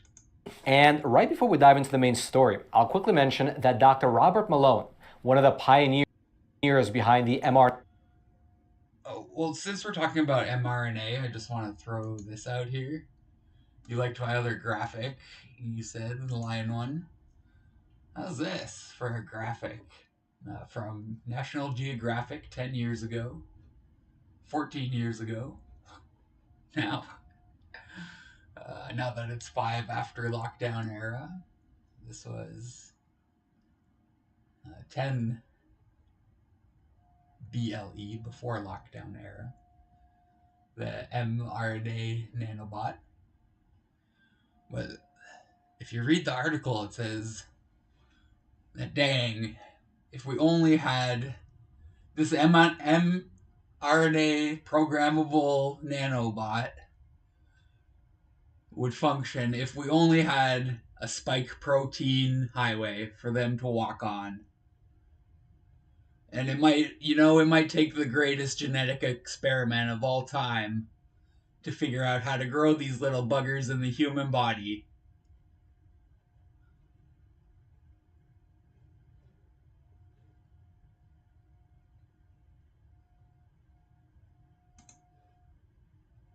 RNA technology platform, he has recently launched a new show over on Epic TV called Fallout.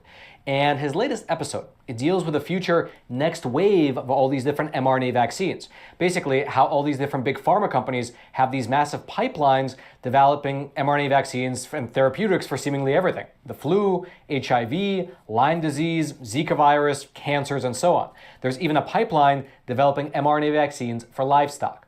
However, it goes without saying that that type of information, regardless of how factual and well-sourced it actually is just now really welcome here on YouTube. And so if you'd like to check out that latest episode and get a peek behind the curtain of this growing mRNA vaccine industry, well, you can check out his latest episode over on Epic TV, our no censorship video platform.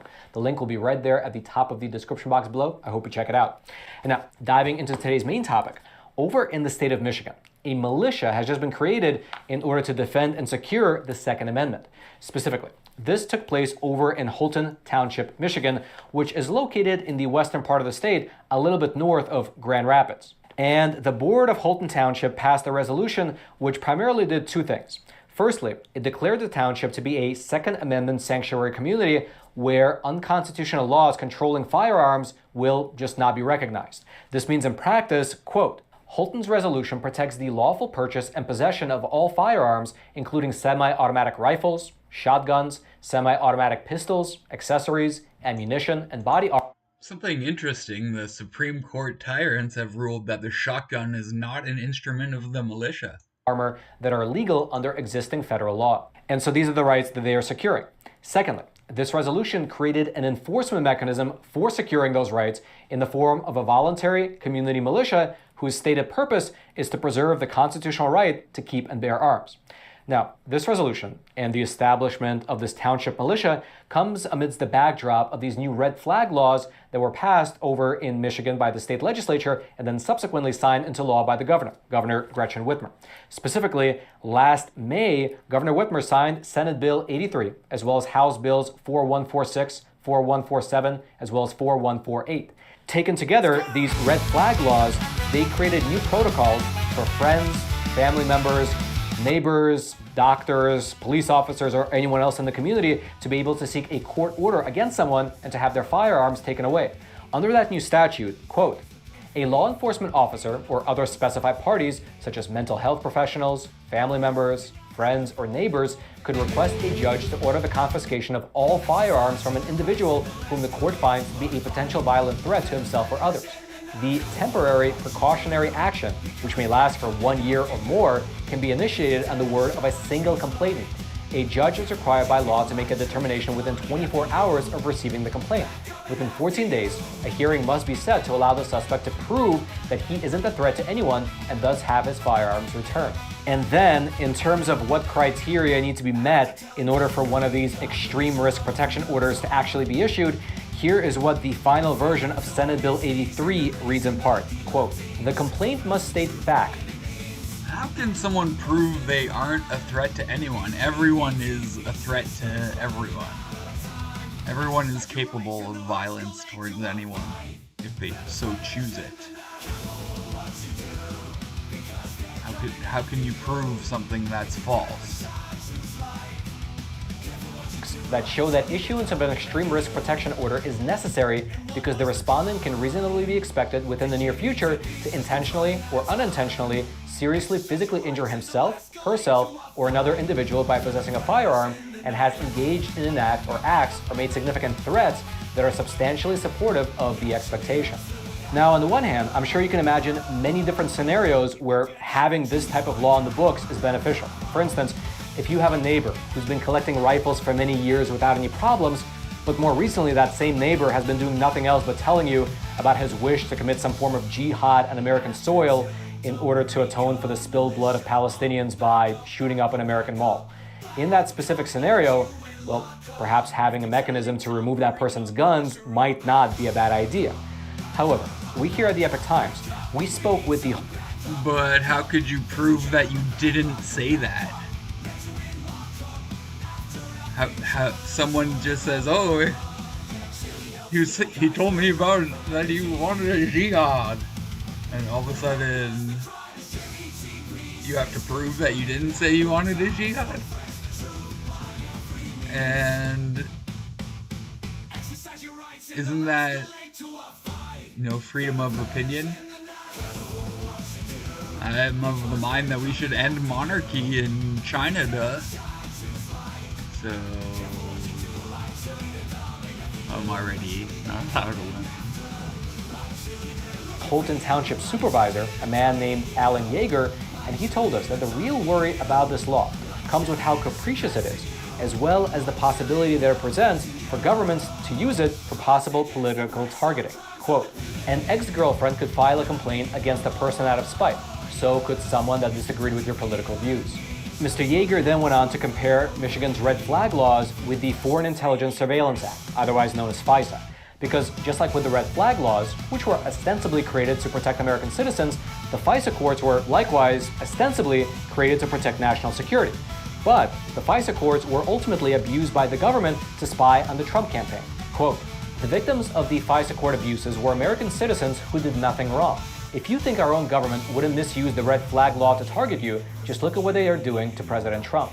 Now, it is worth mentioning that Holton Township is not the first municipality in the state of Michigan to push back against these laws. In fact, as of today, the local governments of half of the 83 counties in Michigan have declared themselves to be Second Amendment sanctuaries, with many Michigan sheriffs saying that they will not be enforcing the state law since they believe it's unconstitutional.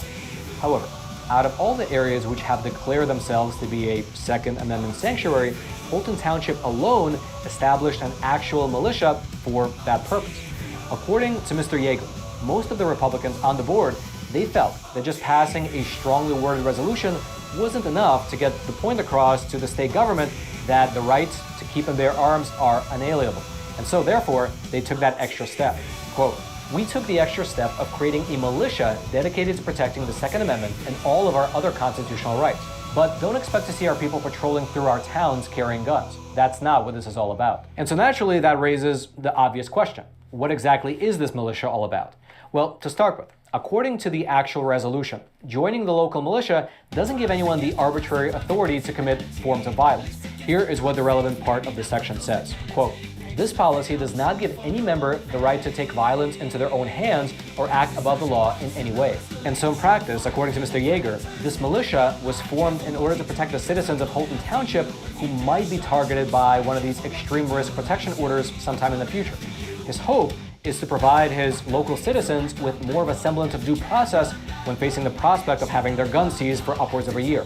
Here's specifically what he said to us. Quote, if you go to court, you can say, I have a right to these guns because I need them to protect myself and to protect my community. Then you can maybe have a jury of your peers or at least have a lawyer present and try to explain your case. My neighbors just don't like me, so he called on me and now I'm gonna lose my guns. And so you see, he believes that forming an actual militia like this will be the best way to support the constitutionality argument in court. And that's because, of course, the Second Amendment reads as follows, quote, a well-regulated militia being necessary to the security of a free state, the right of the people to keep and bear arms shall not be infringed. And while the US Supreme Court has already determined that the Second Amendment is an individual right, it is not just a right afforded to militiamen, well, Mr. Yeager's point is that it still bolsters the constitutionality argument in court if a person had a red flag issued against him, but they're at the same time a member of an actual local government militia. Although it's unclear whether it'll actually ever get to that point, because just 4 months ago, the US Supreme Court actually agreed to hear a case questioning the legality of confiscating guns from a person who hasn't yet been convicted. Quote, a federal appeals court in a Texas case deemed the practice of confiscating firearms unconstitutional. The Supreme Court has agreed to review the issue on Monday, November 7th, but no one knows if it's to overturn the Fifth Circuit ruling or double down on it. All right, just to pause here for a super quick moment, I'd like to introduce the sponsor of today's episode, Patriot Mobile, who for the past 10 years now has been America's only Christian conservative wireless provider. And when I say only, they really are the only one. They've also been great supporters of the show, which is why partnering with them was pretty much a no-brainer. Now, Patriot Mobile, they offer dependable nationwide coverage, giving you the ability to access all 3 of the major networks. This means that you and your family, you can get the same coverage that you're accustomed to, just without funding companies that hate your values. When you switch to Patriot Mobile, you're essentially voting with your dollars and you're sending the message that you support free speech, you support religious freedom, you support the sanctity of life, you support the Second Amendment, as well as our veterans and first responders. And best of all, their customer service team is based 100% here in the US, keeping the jobs here in America, but also making the switch super easy. You can keep your number, you can keep your phone, or if you need to, you can upgrade your phone if you so want. Just give them a call and their team will help you find the best plan and the best options for whatever you and your family need. Just head on over to patriotmobile.com/Roman or just call 972-PATRIOT. And if you use promo code ROMAN, ROMAN, you get free activation. So consider making the switch today. It's again, patriotmobile.com/Roman or just call 972-PATRIOT. And so we'll just have to wait and see how this Texas case plays itself out in the US Supreme Court. In the meantime though, if you happen to live over in Holton County, here are the requirements for joining your new local militia. Quote, the township opened the militia to all legal residents of the community. A member must be at least 18 years old and pass a federal firearms background check. Holton's militia and Second Amendment sanctuary status was passed last November, and it went into effect this last February. And actually, according to Mr. Yeager, his idea appears to be catching on. Here's in fact what he told us. Quote, on that score, we have been very successful. Ever since we passed the resolution, my phone has been ringing off the hook. We hope other communities will take a similar stand. The odd thing is, I'm not really a gun enthusiast. I just have a couple of old shotguns. I'm doing this more to protect other gun owners' rights. We are trying to uphold due process for everyone. If you'd like to read the full text of the Holton County resolution, I'll throw a link to it down in the description box below. And also, I'd love to know your thoughts on the matter. Do you agree with this unique approach to form an actual local militia to defend the Second Amendment? And also, would you want a militia to be set up in your own town as well? I'd love to know your thoughts.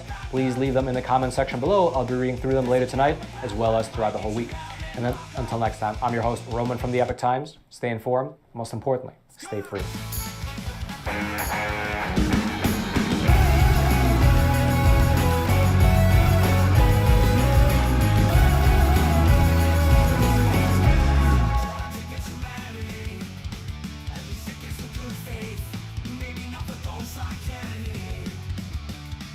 I take a pretty hard line on a lot of issues that gets me alienated. And I think one of those issues is the Second Amendment and how despicable it is that a people with the right to bear arms ignore the first half of that amendment. That's the duty part. And isn't it just such a great allegory for America that you ignore the duty of the first and foremost in that right for the privilege? because you're scared of one another, to protect yourself from one another.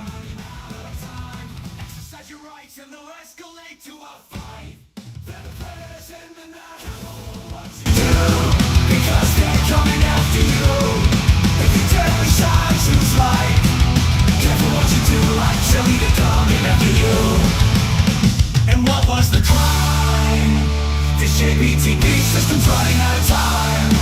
Exercise your rights and they'll escalate to a fight. For the predators in the night. Naturally knows that we are. Dare to shine truth like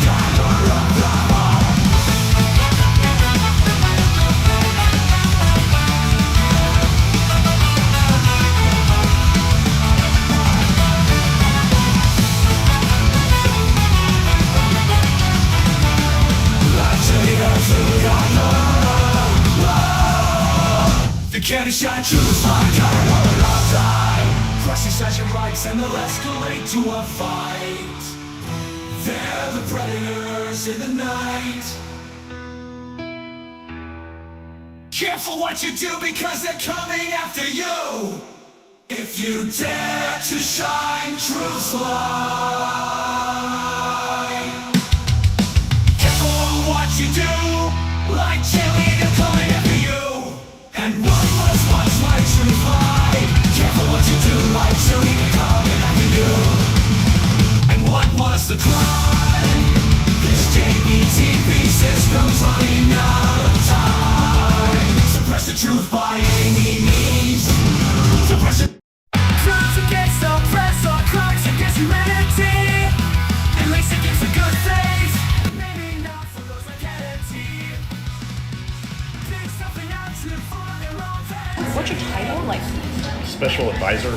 I work for the chief of staff, like directly. Oh, you report to the chief of staff. So author's the chief of staff to Guzman. Yeah, Isabella Guzman. So she's basically a spokesperson for Biden. Yeah. She's indirectly campaigning for Biden. Yes. Yeah. Administrator Guzman said basically are going to these critical battleground states to basically campaign for President Biden. Anytime we go, we try to visit with a member of Congress if they're a Democrat. The White House was like, yes, go.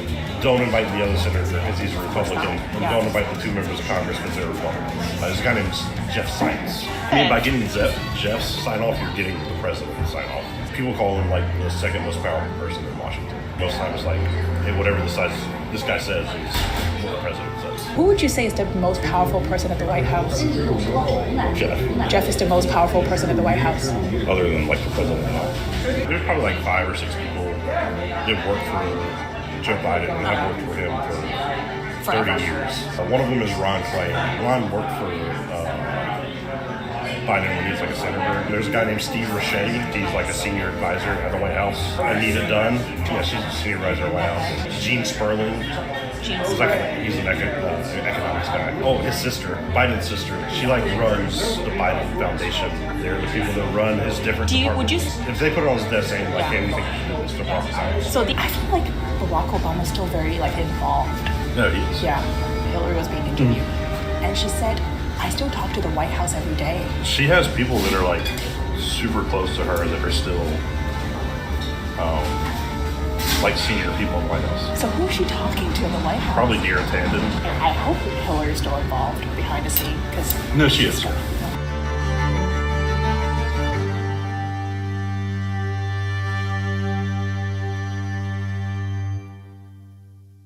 Not a week goes by without a news headline about potential medical supply shortages, threats to our infrastructure or power grid. And you remember what they pulled during the last pandemic. Certain medications were mysteriously out of stock. No way will I ever let that happen again. In today's unpredictable world, it's all about being prepared for who knows what they have in store for the next pandemic. Our friends and supporters at the Wellness Company have designed this unique, prescription-based medical emergency kit that is packed with 8 potentially life-saving prescription-only medications, including Z-Pak and ivermectin, which I used myself while out on the road. Emergency medication use company. That's today to the DC Swamp, MG. Meet the newest subject in our latest investigation into the DC Swamp, Tyler Robinson. Tyler is a special advisor working at the Small Business Administration. You're in politics, right? Or, Yeah. Okay. How long have you been in politics? Since like 2012. And so, what's your title? Like, Special advisor. I work for the chief of staff, like directly. oh, you report to the chief of Yeah. staff. What's the person? His name is Arthur.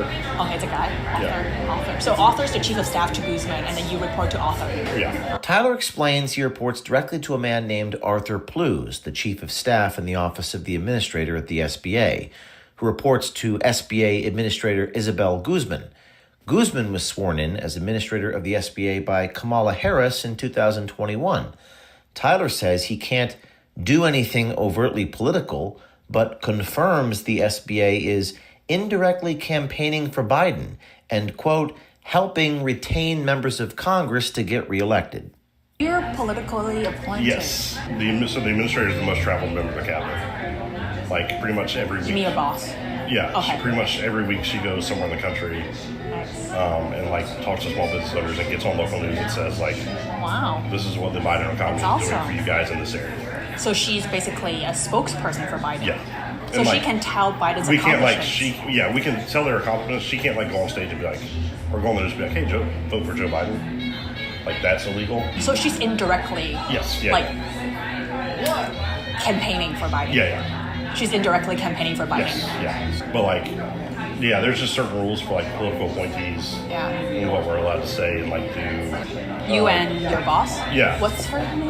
Isabella Guzman. She's from California. So we're going to this area in Pennsylvania, which is a huge swing state. It's a huge swing state. Yeah, Got it. you know, a state that Biden needs to win the presidency. Ah. And we're not saying, hey, go vote for Joe Biden, but we're saying, hey, because we passed this law and this law that no Republicans voted for, that only Democrats voted for and passed, Yeah. you know, we are, like at that time, that trip, we announced that the administration was investing $5 million. This is going directly to that community. So why can't you help Biden? There's like it's called the Hatch Act. Unofficially campaigning for Biden and other elected Democratic officials to small businesses across the nation is a potential violation of the Hatch Act.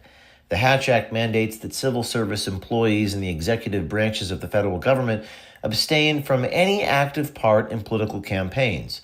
Several members of the Biden administration have already received warnings from the Office of Special Counsel and watchdog groups for violations of the Hatch Act, including Housing and Urban Development Secretary Marcia Fudge, former White House Press Secretary Jen Psaki, and former White House Chief of Staff Ron Klain. Tyler describes Guzman as a spokesperson for Biden and as the most traveled member of the cabinet as she uses her position to help get Democrats like Montana Senator John Tester reelected. Administrator Guzman said basically are going to these critical battleground states to basically campaign for President Biden. Anytime we go, we try to visit with a member of Congress if they're a Democrat.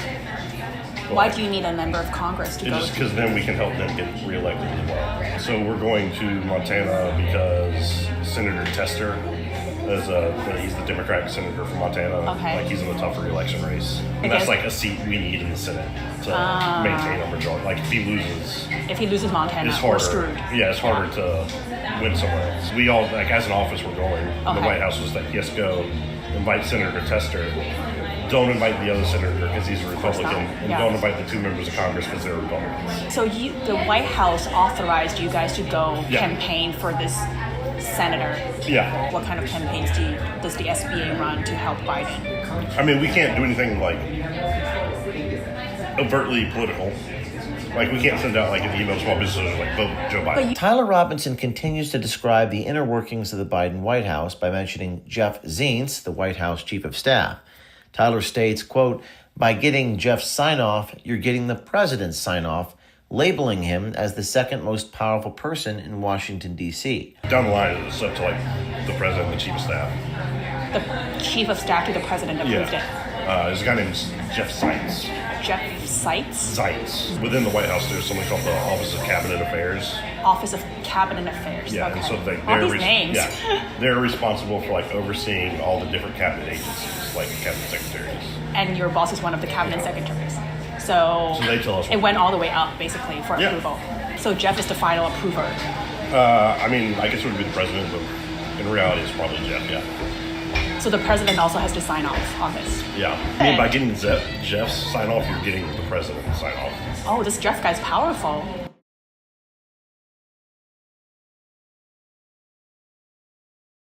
Stay there. Do not come anywhere close to us. I'll consider obstructing us. You can be under arrest for detain. You understand that? Is obstruction physical? Your ridiculous questions are so annoying. I'm not going to entertain that.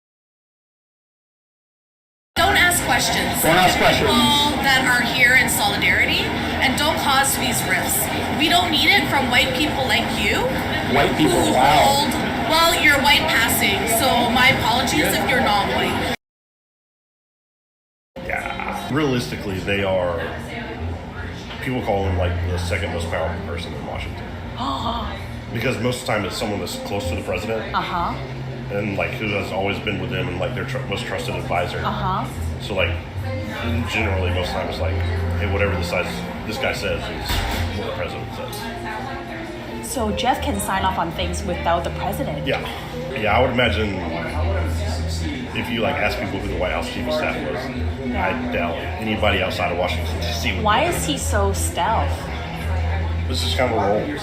Because that gives him more power. Yeah. More like ability to do things, get things done. Yeah. Because if you, everyone knows about him, if you follow politics, you know who like the chief of staff is. But like the average American wouldn't know who he is. But is he appointed or elected? He's appointed. He's appointed by whom? Biden. Yeah. Tyler even goes so far as to state that Jeff Zients runs the White House. When he was 35 years old, Fortune magazine named Zients in his 40 under 40 list with a net worth of $149 million. He has held many corporate and government positions, including being on the board of Facebook and the chief operating officer of DGB Enterprises, a holding company for several companies. He's not elected by American people, American voters, but he's appointed by... The board of Facebook is running your country. Rip. Biden. And he can basically be the acting president. Not the acting president, but like he runs the White House. He runs the White House. Like he's responsible for everybody that works there. He like helps set the president's agenda. Like controls what gets said, all that stuff. Is Jeff more powerful than Harris? In some ways, yes. In some ways, no. And is Jeff more powerful than Kamala? Like not legally, but in practice, he is. Yeah. Who would you say is the most powerful person at the White House? Jeff. Jeff? Yeah. Jeff is the most powerful person at the White House. Other than like the president. So all buck stops, like all roads lead to Jeff.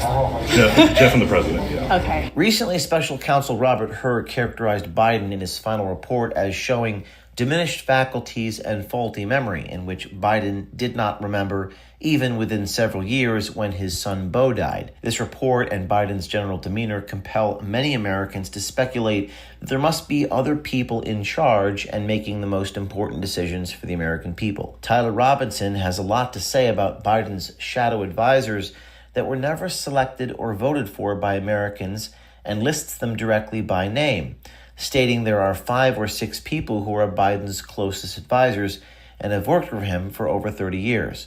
I mean, Joe Biden, like, he's been around for so long that he has, like, a solid group of people around him that, like, they're his closest advisors. Like, he has a group of people, like, there's probably, like, 5 or 6 people that work for Joe Biden and have worked for him for 30 years. They go on TV sometimes. One of them is Ron Clay. Ron Clay? Ron Clay. Okay. He was the first chief of staff. He left. Okay, before Jeff.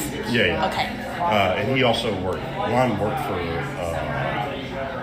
Biden when he was like a senator for a super long time, and then he worked for him when he was vice president, and then he worked for Obama for a little bit. So he's worked with a lot of people. He helped run the Hillary campaign. So he's like one of them. There's a guy named Steve Ricchetti. They're old friends. He's worked for Biden for like years. He's like a senior advisor at the White House. Anita Dunn, she is senior advisor.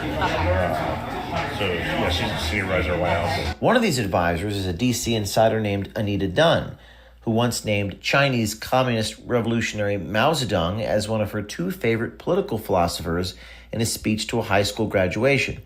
Coincidentally, Dunn, a former managing director of prominent Democratic consulting firm SKDK, just so happens to have downplayed the significance of Acorn in a 2009 appearance on CNN. As you recall, I posed as a pimp and with my colleague as a prostitute, exposed Acorn, which led to federal investigations and the congressional defunding of Acorn. Gene Sperling.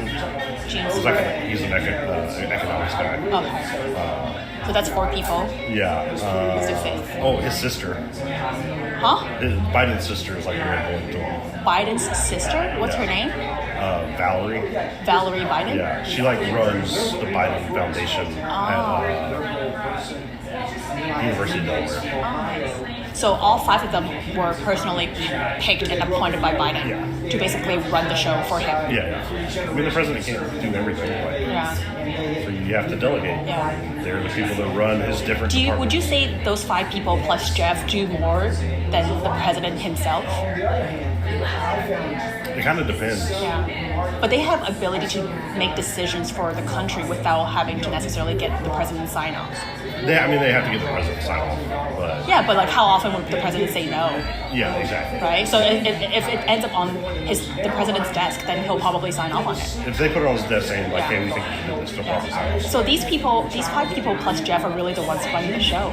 Yeah, it's like that for every White House. Most of the time, they're not people who have ever served in government office or like elected office, but they're people that have worked in government. So they were never elected by the voters. Yeah, but they worked in the Senate for 30 years. Tyler Robinson goes on to mention Obama and Hillary Clinton still having close ties to the White House, going as far as stating Hillary influences policies and helps advise select members of the Biden administration. I feel like Barack Obama's still very involved. No, he is. Yeah, Hillary was being interviewed, and she said, "I still talk to the White House every day."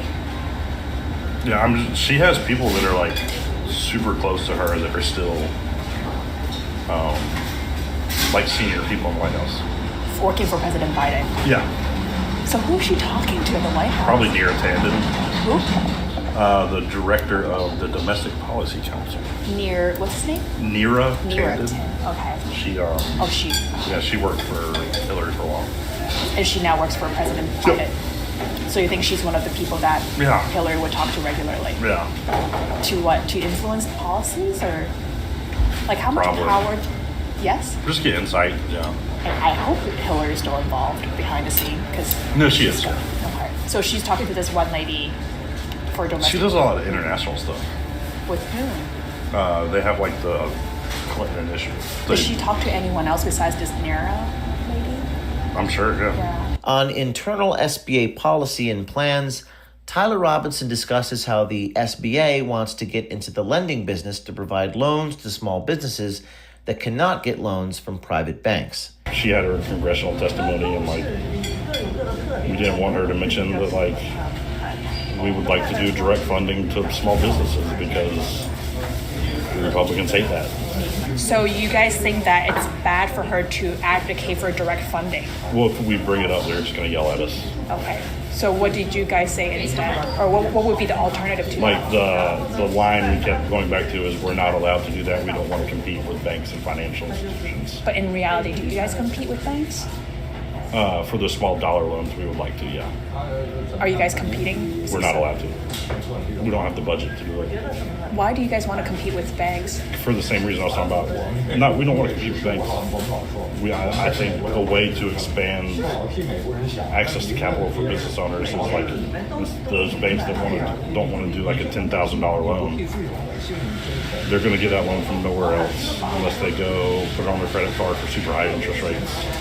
Or go to like someone who's going to do it at high interest rates where if Congress provided us the funding and helped give us the collection agency, like the ability to collect, we'd be fine with us. So you guys would be acting like banks? A lender, A lender. But we can't do that. Why? We don't have the budget to do it. Like you have to get it. That money has to be approved, and we have to be. The legislature has to approve the power to do that. I see. And there's no way they can. I mean, they could, but they won't. Because they like private business. OMG's hidden footage reveals Tyler Robinson's special advisor to SBA Administrator Isabel Guzman making important confessions about who is actually making decisions in the executive branch. These advisors are not merely political bureaucrats, but an increasingly insular group of insiders with their hands in every aspect of party politics and corporate America, from healthcare companies and investment firms to media outlets and tech companies. If you're on the inside, please send us a tip to our Signal page, DM us on X or Instagram, and subscribe to On the Inside every Wednesday from 4 p.m. to 6 p.m. Eastern. Stay tuned. I've had it with all my personal and private information being exposed and exploited by big tech and big government, so I'm joining my friend Eric Prince, and I'm switching to my new unplugged phone. Protect your privacy. Get your very own unplugged phone. Go to unplugged.com/OMG. That's unplugged.com/OMG. Take your privacy back. Unplugged.com/OMG.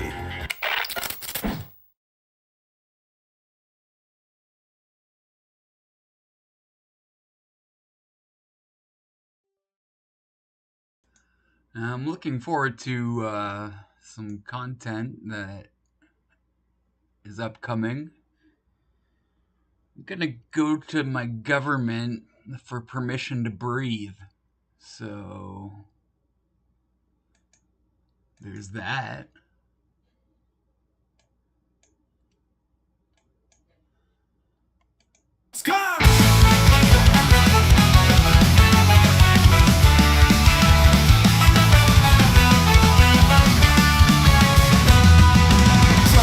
Against the press, our crimes against humanity.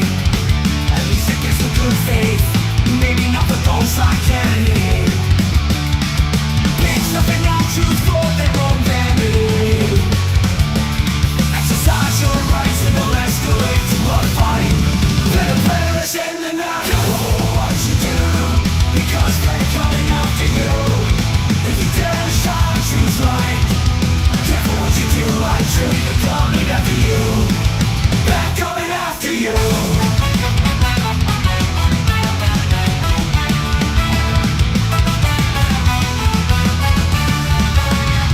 After telling them to recognition, freedom's on. Freedom's on its knees and they're raising the guillotines. Suppress the truth by any means. And what was the crime? These JPTP systems running out of time. Exercise your rights and they'll escalate to a fight. Let the predators in the night know what you do, because they're coming after you. If you dare to shine, choose light. Careful what you do, like chili, they're coming after you. And what was the crime? This JPTP system's running out of time. Exercise your rights and they'll escalate to a fight. Let the predators in the night. Actually knows that we are. If you dare to shine, choose right.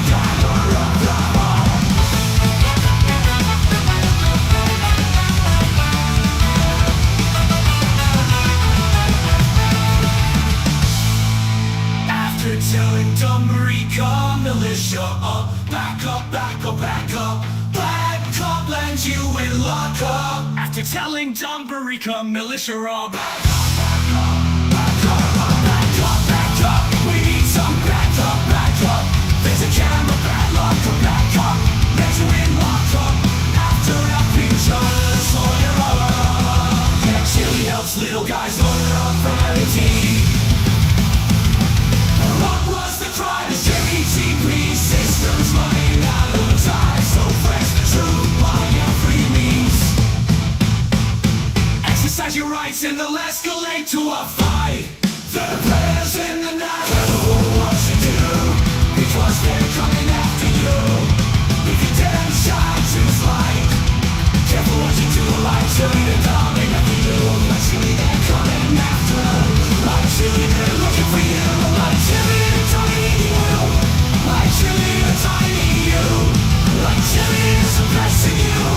Like chili, they're oppressing you.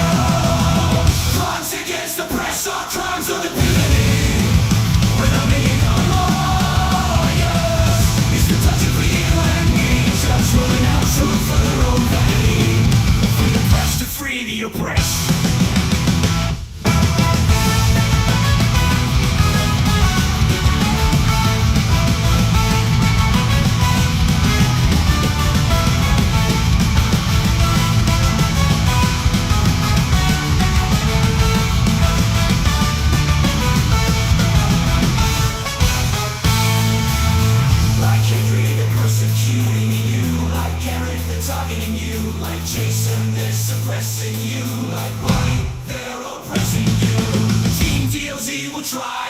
rescue you.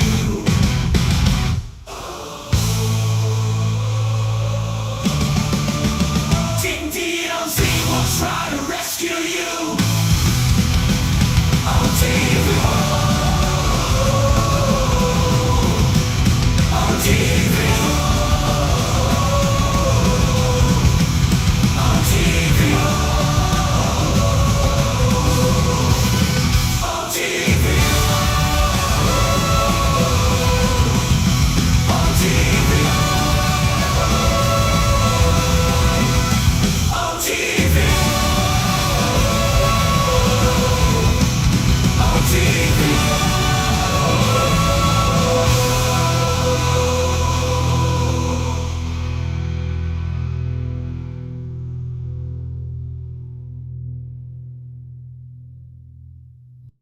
Crimes against the present, crimes against humanity.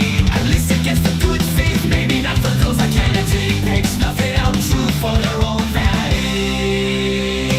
Exercise your rights and they'll escalate to a fire. They're the predators in the night. Careful what you do because they're coming after you. If you dare shine true slide, careful what you do like chili. I'm coming after you.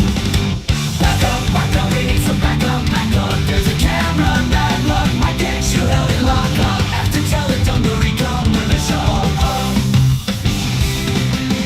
Freedom's on its knees, we're raising the guillotine. Suppress the truth by any means. And what was the crime? This JBTP system's running out of time.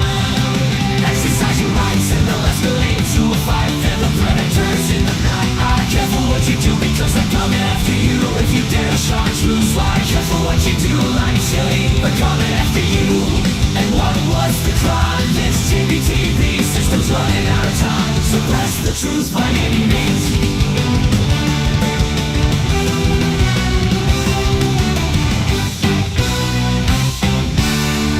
Back up, we need some back up. There's a camera, bad luck might get you held in lockup. After helping journalists lawyer up. Yeah, chill helps little guy lawyer up. Exercise your rights and they'll escalate to a fight. They're the predators in the night. Careful what you do because they're coming after you. If you dare shine true slide, careful what you do like chili. They're coming after you. And what was the crime? The JBTP system's running out of time. Suppress the truth by any means.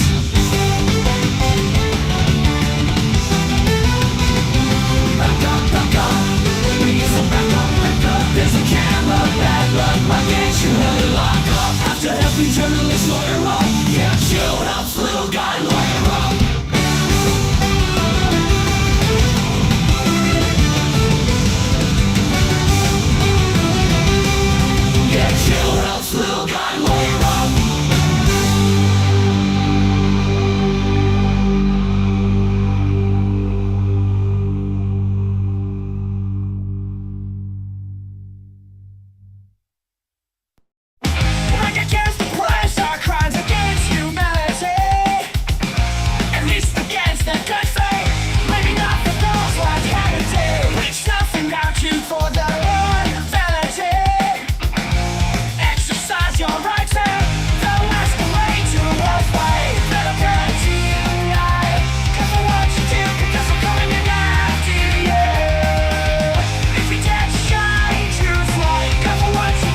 Exercise your rights and they'll escalate to a fight. For the predators in the night. Naturally knows that we are. If you dare to shine, choose like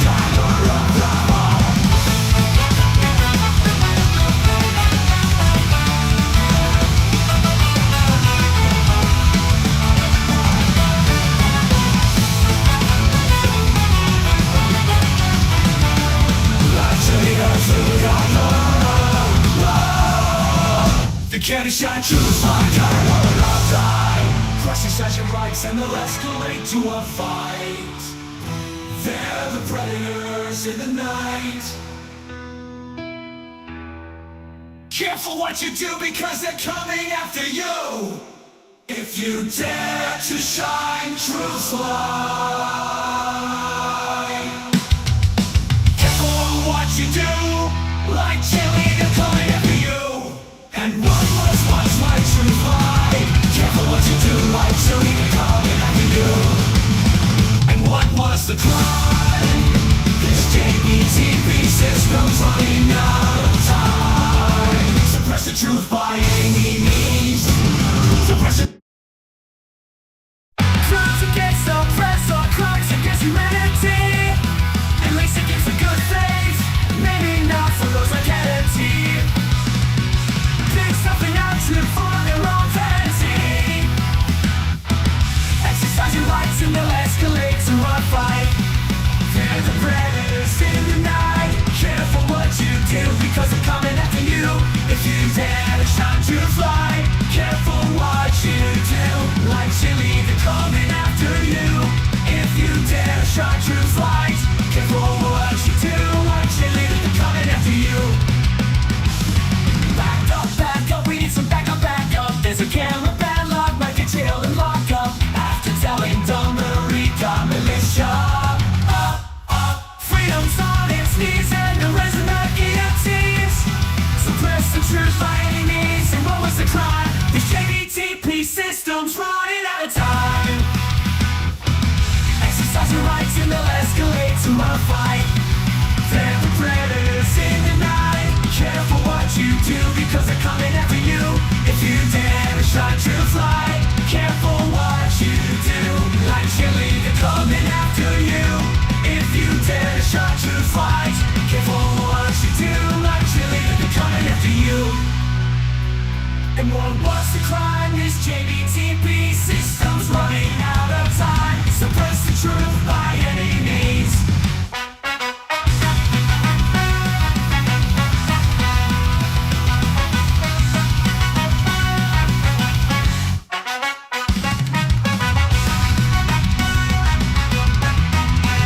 Back at your house, still gotta lawyer up.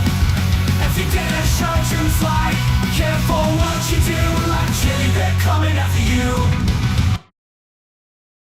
Crimes against the press are crimes against humanity. At least against the good faith. Maybe not for those like Kennedy. Bring something out truth for their own vanity. Exercise your rights and you'll escalate to a fight. They're the predators in the night. Careful what you do because they're coming after you. If you dare shine truth light. Careful what you do. Like chili, they're coming after you. Back up, we need some back up. Cause a camera padlock might get you held in lock up. After telling dumb Rico militia up.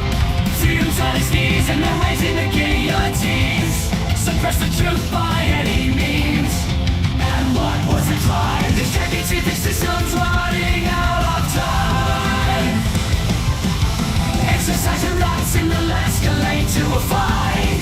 They're the predators in the night. Careful what you do because they're coming after you. If you dare shine truth light. Careful what you do. Like chili, they're coming after you. Back up, we need some back up. Cause the camera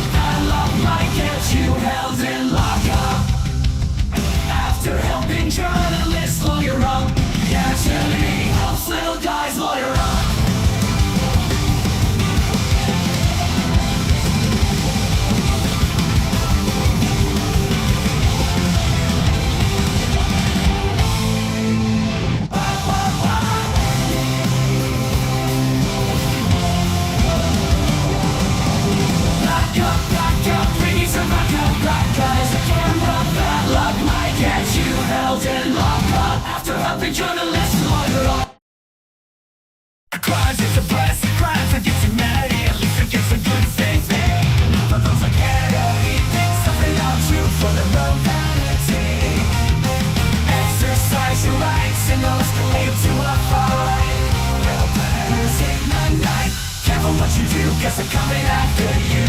If you dare shine truth's light, careful what you do, actually they're coming after you. Back up, back up. We need some back up, back up. There's a camera, bad luck might get you held in lockup. After telling the Marine Coalition off, freedom's on its knees. Raising the guillotines, suppress the truth by any means. And what was the crime?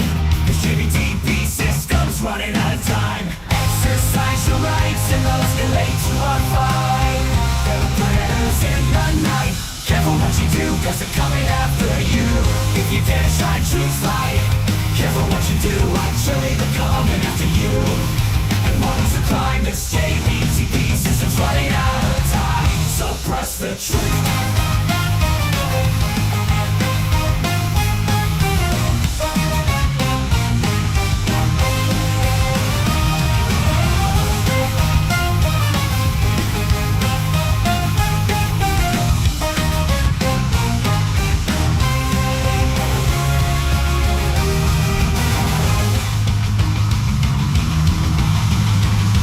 Back up, back up. We need some back up, back up. There's a camera, bad luck might get you held in lockup. After helping journalists lawyer up, yeah, Chili helps little guy lawyer up.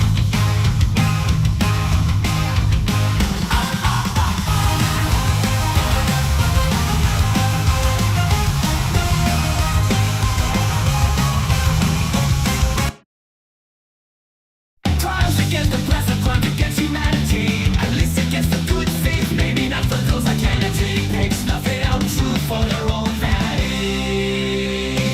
Exercise your rights and they'll escalate to a fight. They're the predators in the night. Careful what you do because they're coming after you. If you dare shine truth's light, careful what you do, like chili, they're coming after you. Back up, we need some back up, back up. There's a camera, bad luck might get you held in lockup. After telling Dungaree, come with a show up. Freedom's on its knees, and they're raising the guillotine. Suppress the truth by any means. And what was the crime? This JBTP system's running out of time. Exercise your rights and they'll escalate to a fight. They're the predators in the night. Careful what you do because I'm coming after you. If you dare shine truth's light, careful what you do, like chili, they're coming after you. And what was the crime? This JBTP system's running out of time. Suppress the truth by any means.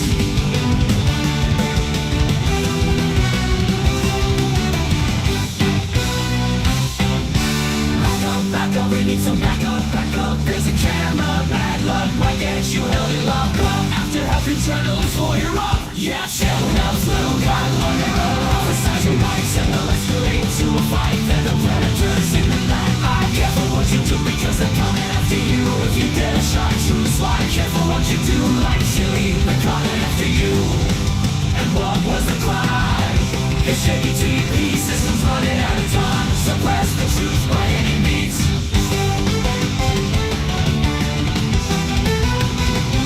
Back up. We need some back up. There's a camera, bad luck might get you held in lockup. After helping journalists lawyer up, yeah, chill out, little guy lawyer up. Scar!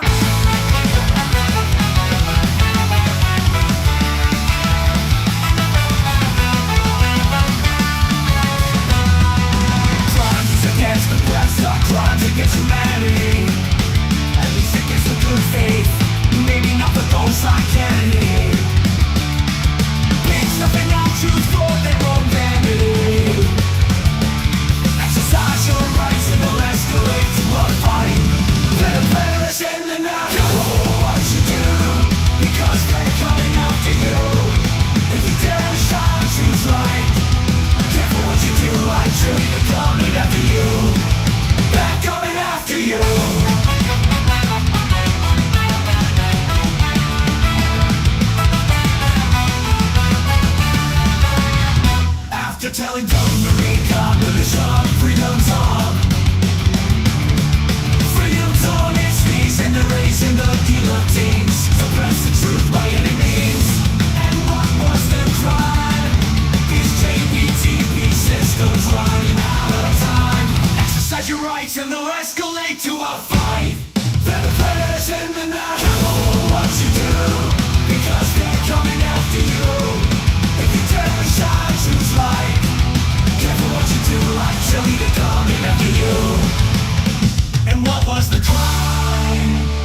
JBTP system's running out of time.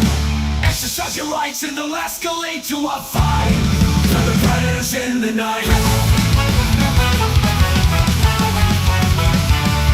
Actually knows that we got love. If you dare to shout, choose like that.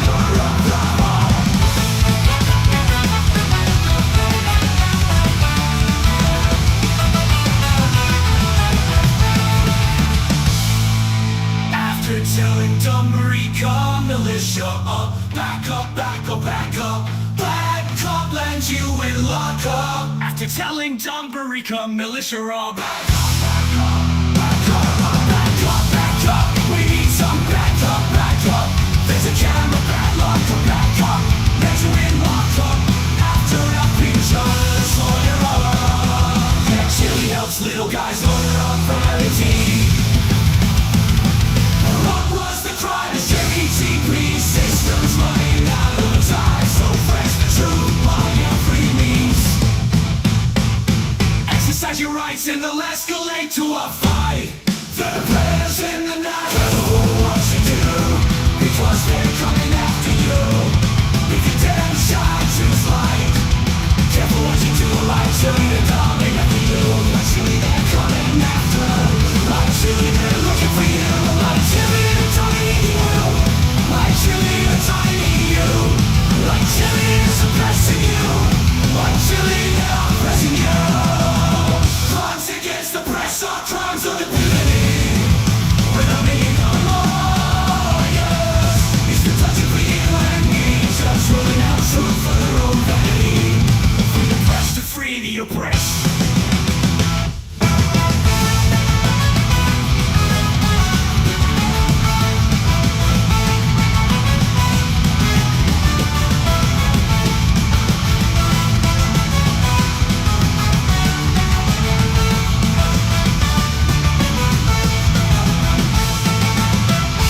Crimes against the press, crimes of impunity.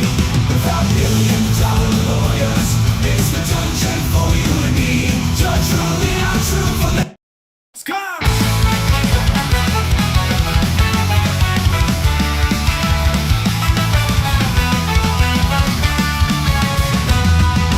Crimes against the press are crimes against humanity. At least against the good faith. Maybe not for those like Kennedy. Pigs nothing out truth for their own vanity. Exercise your rights and they'll escalate to a fight. Let a perish in the night. Oh, what you do, because they're coming after you. If you dare to shine, choose light. Careful what you do, light truly, they're coming after you. They're coming after you.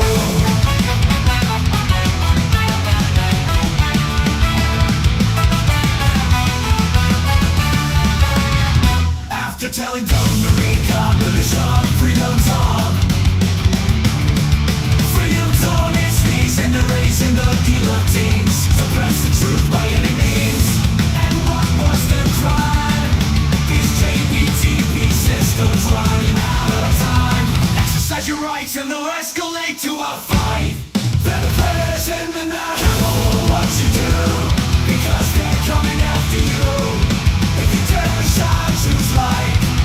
Careful what you do, like chili, they're coming after you. And what was the crime? This JBTP system's running out of time.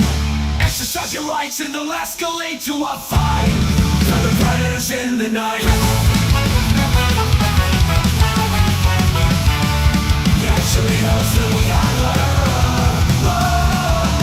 If you dare to shine, choose like that.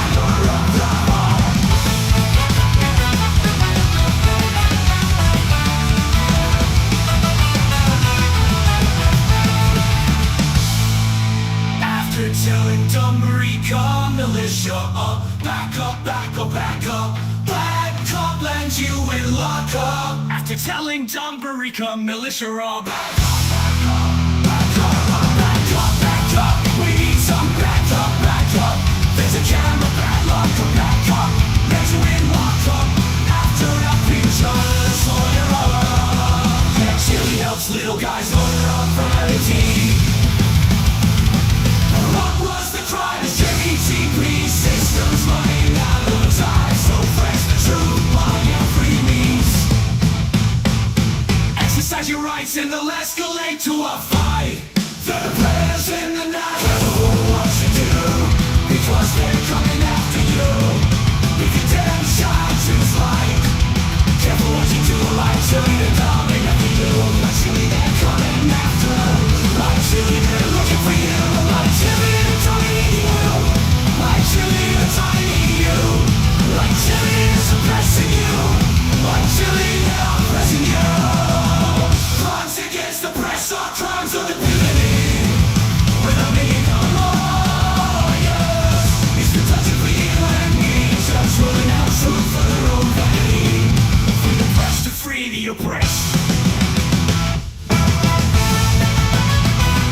rescue you.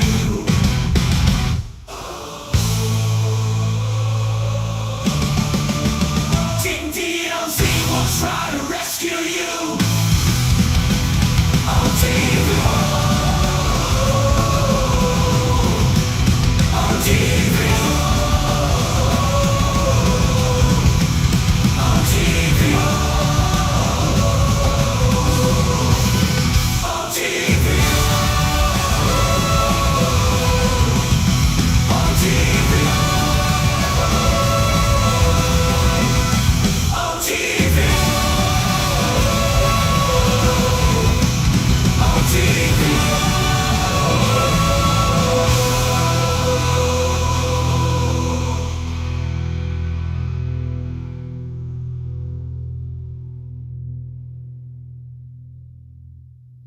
Crimes against the present, crimes against humanity. At least against the good faith, maybe not for those like Kennedy. Pick snuffing out truth for their own vanity. Exercise your rights and they'll escalate to a fight. They're the predators in the night. Careful what you do because they're coming after you. If you dare shine truth's light, careful what you do like chili. They're coming after you. Back up, we need some back up. There's a camera, bad luck might get you held in lockup. After telling Dungaree, come with a show up.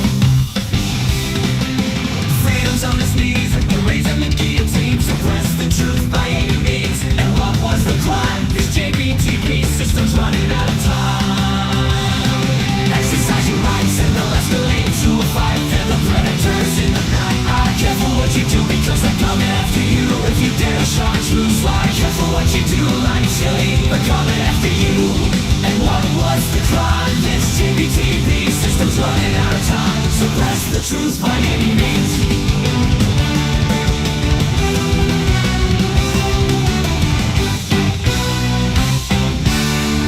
Back up, we need some back up.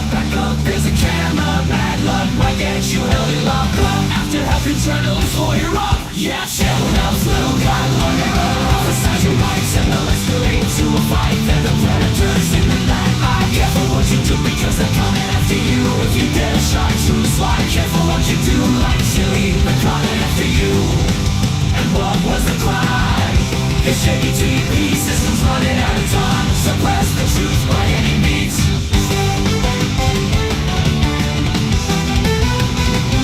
Back up. We need some back up. There's a camera, bad luck might get you held in lockup. After helping journalists lawyer up. Yeah, chill out, little guy lawyer up.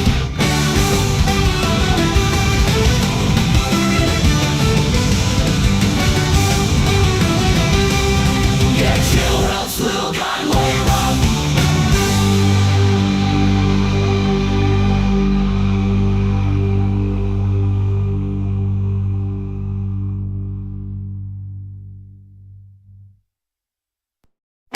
Like against the press, our crimes against humanity.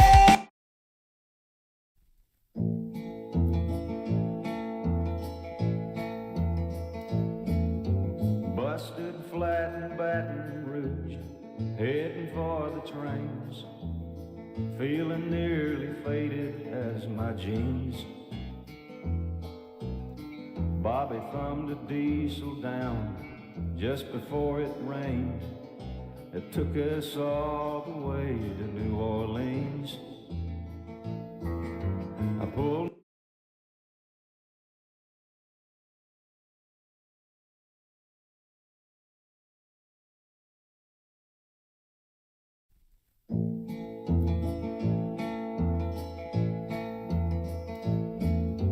busted flat in Baton Rouge, heading for the trains, feeling nearly faded as my jeans.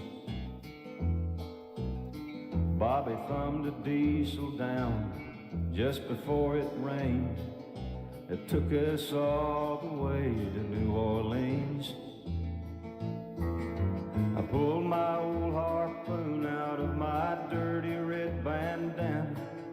I blowed it low while Bobby sang the blues. With them windshield wipers slapping time, Bobby clapping hands, we finally sang it. every song that driver knew. Freedom's just another word for nothing left to lose. Well, nothing ain't worth nothing, but it's free. Yeah, feeling good was easy, Lord, when Bobby sang the blues. And buddy, that was good enough for me. It was good enough for me and Bobby McGee.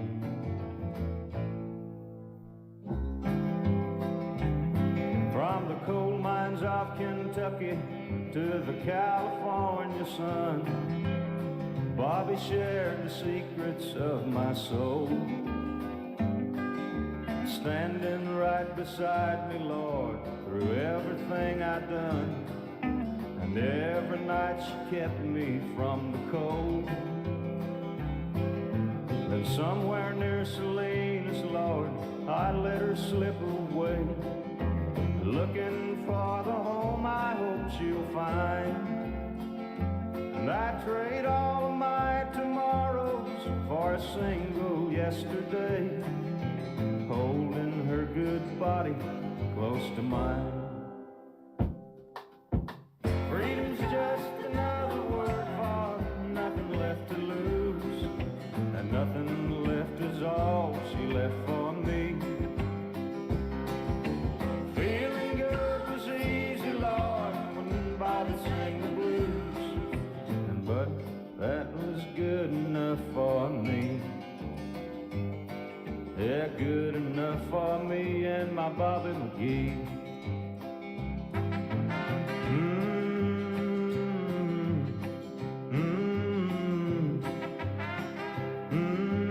Me and Bobby McGee.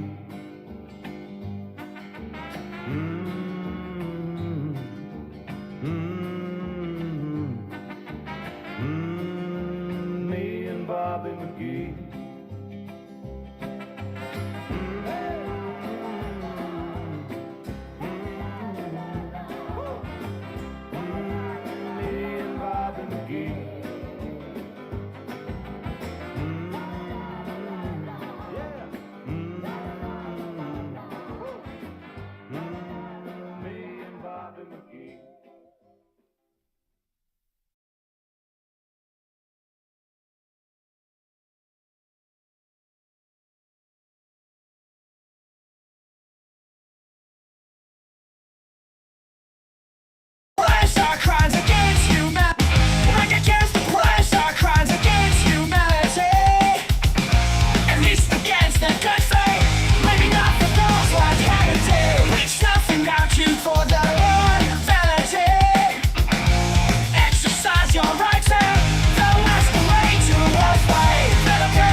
1, 2, 1, 2, 3, 4.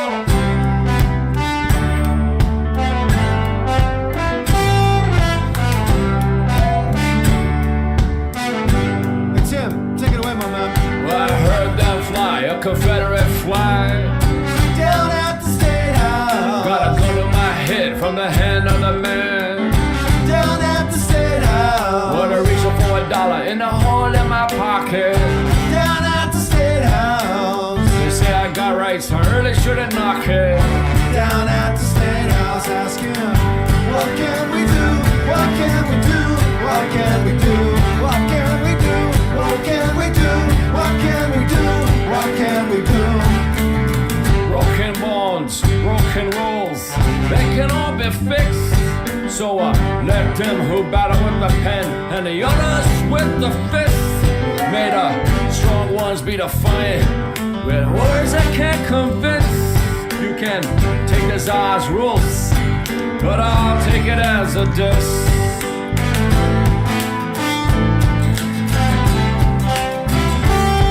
Well, they wanna hold me with wrongful suspicion.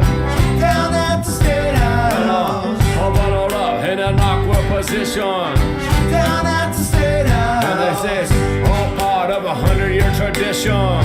Down at the State House. I do believe got a mental condition.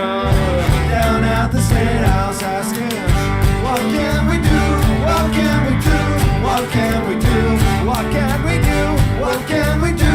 What can we do? What can we do?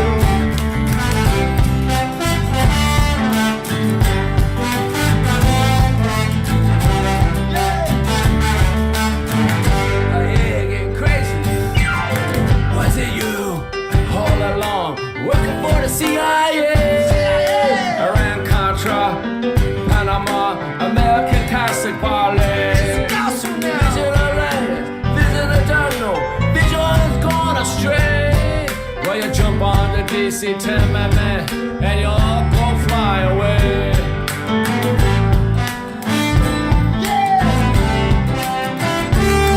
Well, you tumble on the weak, ignore the poor. Down at the State House. They said they got a position for me on the floor. Hell no.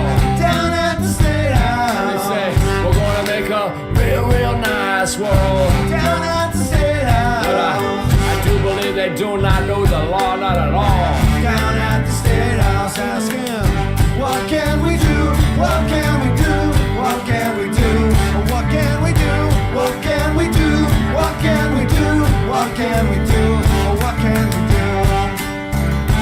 What can we do? What can we do? What can we do? What can we do?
Telling them to recognize freedom's song. Freedom's on its knees and erasing the guillotines. Suppress the truth by any means.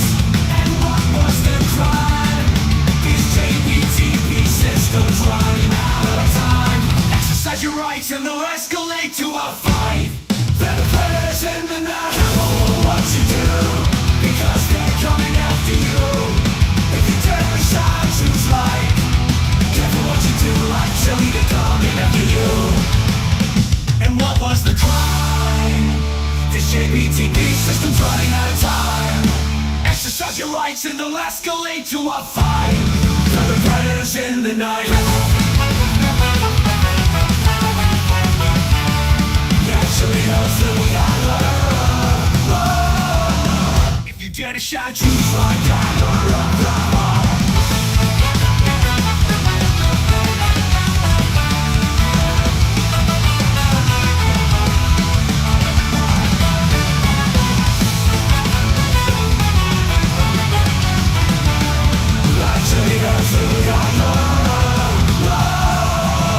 the candy shine choose like die.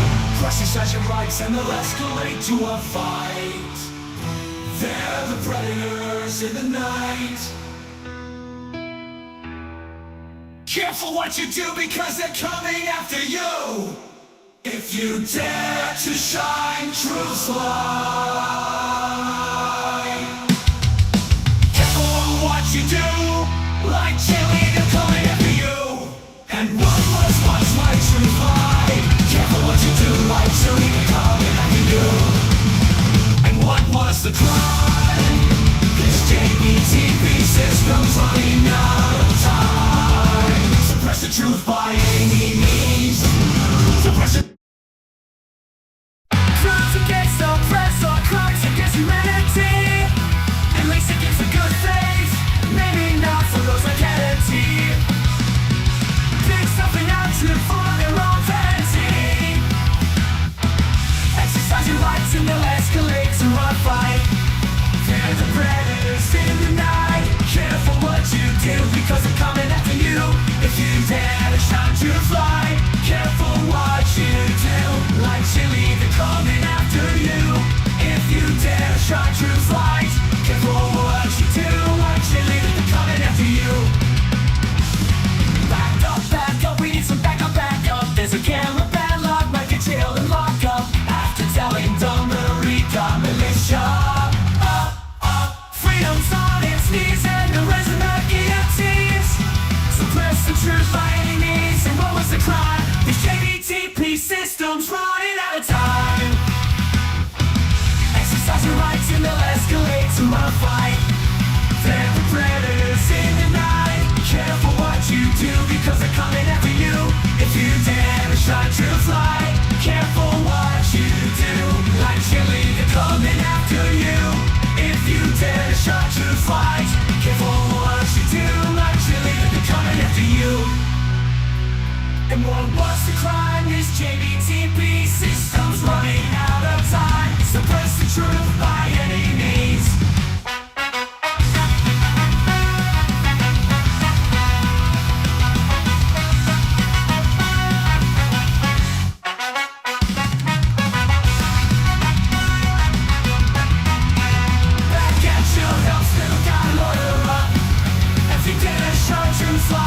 Careful what you do, like chili, they're coming after you. Crimes against the press are crimes against humanity. At least against the good faith. Maybe not for those like Kennedy. Bring something out truth for their own vanity. Exercise your rights and you'll escalate to a fight. They're the predators in the night. Careful what you do because they're coming after you. If you dare shine truth light. Careful what you do. Like chili, they're coming after you. Back up, we need some backup.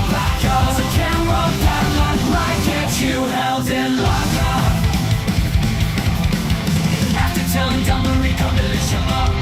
Freedom's on its knees and they're raising the guillotines. Suppress the truth by any means.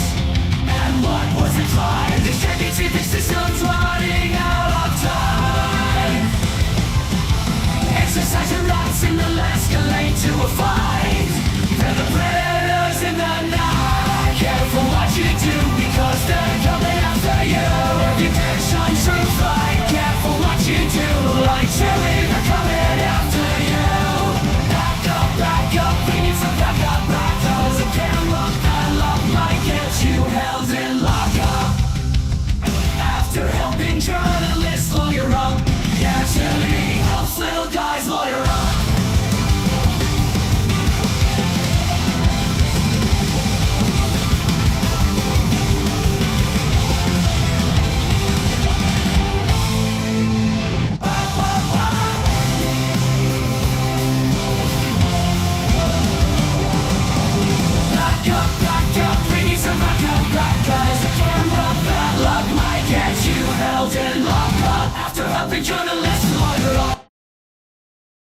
crimes that suppress, crimes against humanity, at least against the good faith. None of those are Kennedy, something out true for their own vanity. Exercise your rights and those can lead to a fight. Hellbenders ignite, careful what you do, cause they're coming after you. If you dare shine truth's light, careful what you do, actually they're coming after you. Back up, he's a back up. There's a camera, bad luck might get you held in lockup. After telling dumb Marine coalition off, freedom's on its knees, raising the guillotines, suppress the truth by any means. And what was the crime? The JBTP system's running out of time. Exercise your rights and those can lead to a fight. Hellbenders in the night, careful what you do, cause they're coming after you.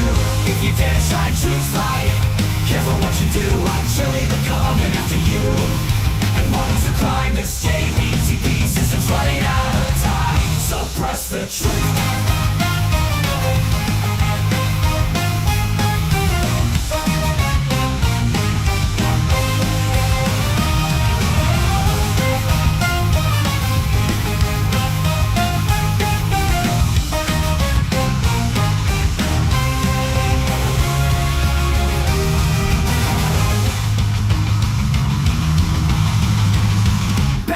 Back up. So back up. There's a camera, bad luck might get you held in lockup.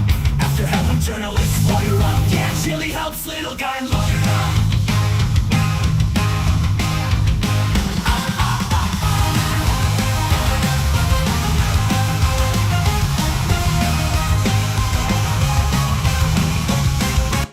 Crimes against the press, crimes against humanity, at least against the good faith, maybe not for those like Kennedy. Pigs nothing out true for their own vanity.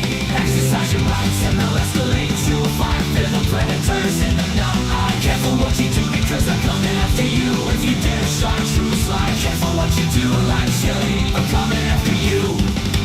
Back up, we need some back up. There's a camera and bad luck might get you held in lockup. After telling dumb to recome with a show up. Freedom's on its knees, you're raising the guillotine, suppress the truth by any means. And what was the crime? This JBTP system's running out of time. Exercise your rights and they'll escalate to a fight. They're the predators in the night. Careful what you do because they're coming after you. If you dare shine truth's light, careful what you do, like chili, they're coming after you. And what was the crime? This JBTP system's running out of time. Suppress the truth by any means.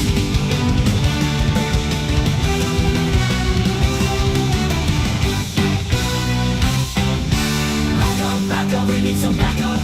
There's a camera, bad luck might get you held in lockup. After helping journalists lawyer up, yeah, chilling out, little guy lawyer up. Exercise your rights and they'll escalate to a fight. They're the predators in the night. Careful what you do because they're coming after you. If you dare shine truth's light, careful what you do, like chili, they're coming after you. And what was the crime? This JBTP system's running out of time. Suppress the truth by any means.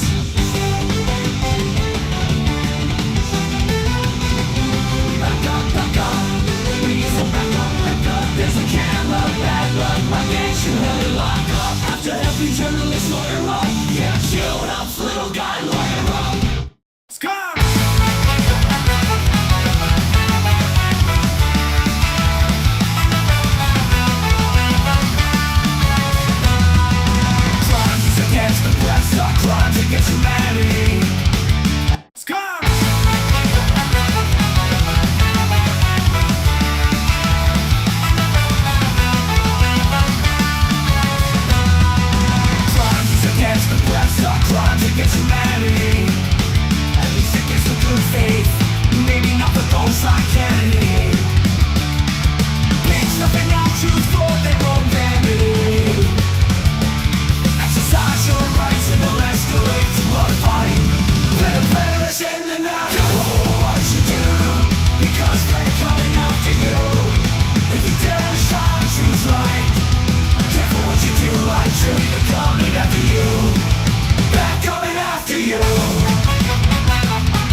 talk, freedom talk.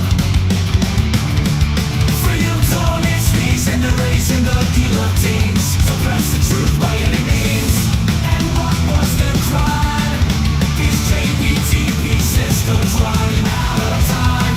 Exercise your rights and they'll escalate to a fight.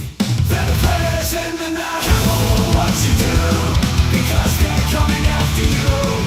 If you dare shine, choose light. Careful what you do, like chilling they're coming after you. And what was the crime? This JPTP system's running out of time. Exercise your rights and they'll escalate to a fight. Feather predators in the night. Actually knows that we are. If you dare to shine, choose right down or up.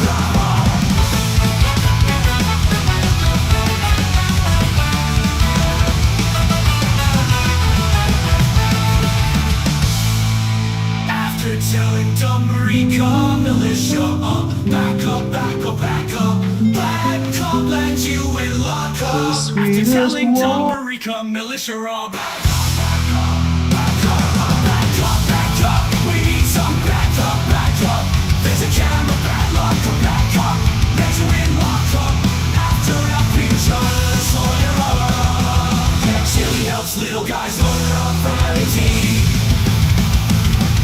What was the crime? This JPTP system's running out of time. So fresh the truth by every means. Exercise your rights and they'll escalate to a fight. The players in the night. Careful what you do, because they're coming after you. If you dare shine, choose light. Careful what you do, like chili, they're coming after you. Like chili, they're coming after. Like chili, they're looking for you. Like chili, they're targeting you. Like chili, they're targeting you. Like chili, they're suppressing you. Like chili, they're oppressing you. Crimes against the press are crimes of impunity. With a million lawyers, it's the touch of you and me. Just rolling out truth for their own vanity. From the press to free the oppressed.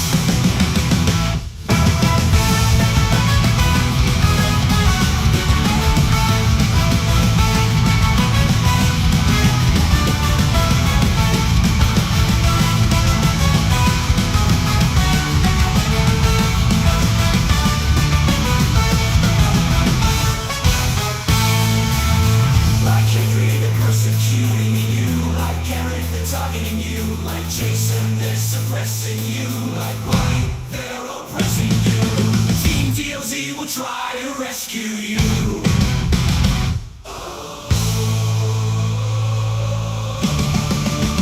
Team DLZ will try to rescue you.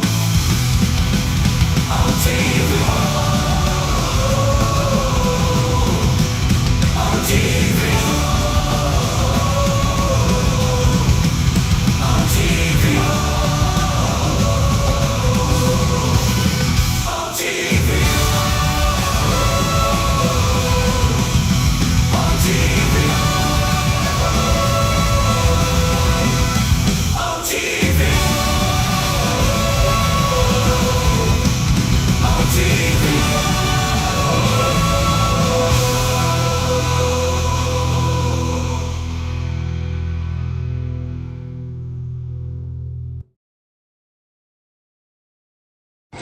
Subversion is the term, if you look in a dictionary or criminal code to that matter, usually is explained as a part of activity to destroy things like religion, government system, political, economical system of a country. And usually it's linked to espionage and such romantic things as blowing up bridges, sidetracking trains, cloak and dagger activity in Hollywood style. What I'm going to talk about now has absolutely nothing to do with the cliche of espionage or KGB activity of collecting information. So the greatest mistake or misconception, I think, is that whenever we are talking about KGB, for some strange reason, starting from Hollywood movie makers to professors of political science and quote-unquote experts on Soviet affairs, or Kremlinologists as they call themselves, they think that the most desirable thing for Andropov and the whole KGB is to steal blueprints of some supersonic jet, bring it back to Soviet Union and sell it to the Soviet military-industrial complex. This is only partly true. If we take the whole time, money, and manpower that the Soviet Union and KGB in particular spends outside of USSR border, we will discover, of course there are no official statistics unlike with CIA or FBI, that the espionage as such occupies only 10 to 15% of money, time, and manpower. 15% of the activity of KGB. The rest, 85%, is always subversion. And unlike a dictionary of English, Oxford Dictionary, subversion in Soviet terminology means always a destructive, aggressive activity aimed to destroy the country, nation, or geographical area of your enemy. So there's no romantics in there, absolutely. No blowing up bridges, no microfilms in Coca-Cola cans, nothing of that sort. No James Bond nonsense. It's most of this activity is overt, legitimate, and easily observable if you give yourself time and trouble to observe it. But according to the law and law enforcement systems of the Western civilization, it's not a crime. Exactly because of misconception, manipulation of terms. We think that subverter is a person who is going to blow up our beautiful bridges. No, subverter is a student who comes for exchange, a diplomat, an actor, an artist, a journalist like myself was 10 years ago. Now, subversion is an activity which is a two-way traffic. You cannot subvert an enemy which doesn't want to be subverted. If you know history of Japan, for example, before 20th century, Japan was a closed society. The moment a foreign boat comes to the shores of Japan, the Imperial Japanese Army politely tells them to get lost.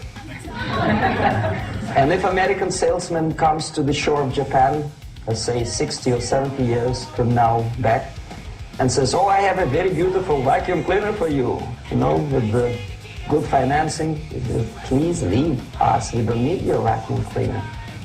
If they don't leave, they shoot them to preserve their culture, ideology, traditions, values intact. You were not able to subvert Japan. You cannot subvert Soviet Union because the borders are closed. The media is censored by the government. The population is controlled by the KGB and internal police. With all the beautiful glossy pictures of Time magazine and Magazine America, which is published by the American embassy in Moscow, you cannot subvert Soviet citizens because the magazine never reaches Soviet citizens. It's collected from the newsstands and thrown to garbage can. Subversion can be only successful when the initiator, the actor, the agent of subversion has a responsive target. It's a two-way traffic. United States is a receptive target of subversion. There is no response similar to that one from United States to the Soviet Union. It stops halfway somewhere, it never reaches here. The theory of subversion goes all the way back 2,500 years ago. The first human being who formulated the tactics of subversion was a Chinese philosopher by the name of Sun Tzu.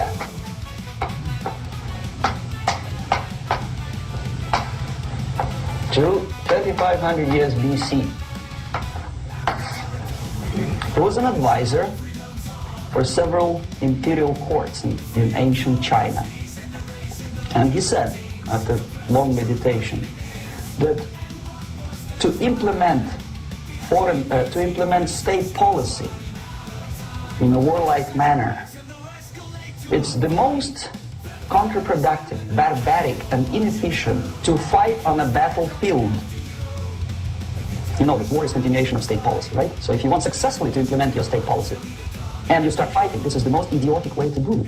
The highest art of warfare is not to fight at all, but to subvert anything of value in the country of your enemy, until such time that the perception of reality of your enemy is screwed up to such an extent that he does not perceive you as an enemy, and that your system, your civilization, and your ambitions look to your enemy as an alternative, if not desirable, then at least feasible.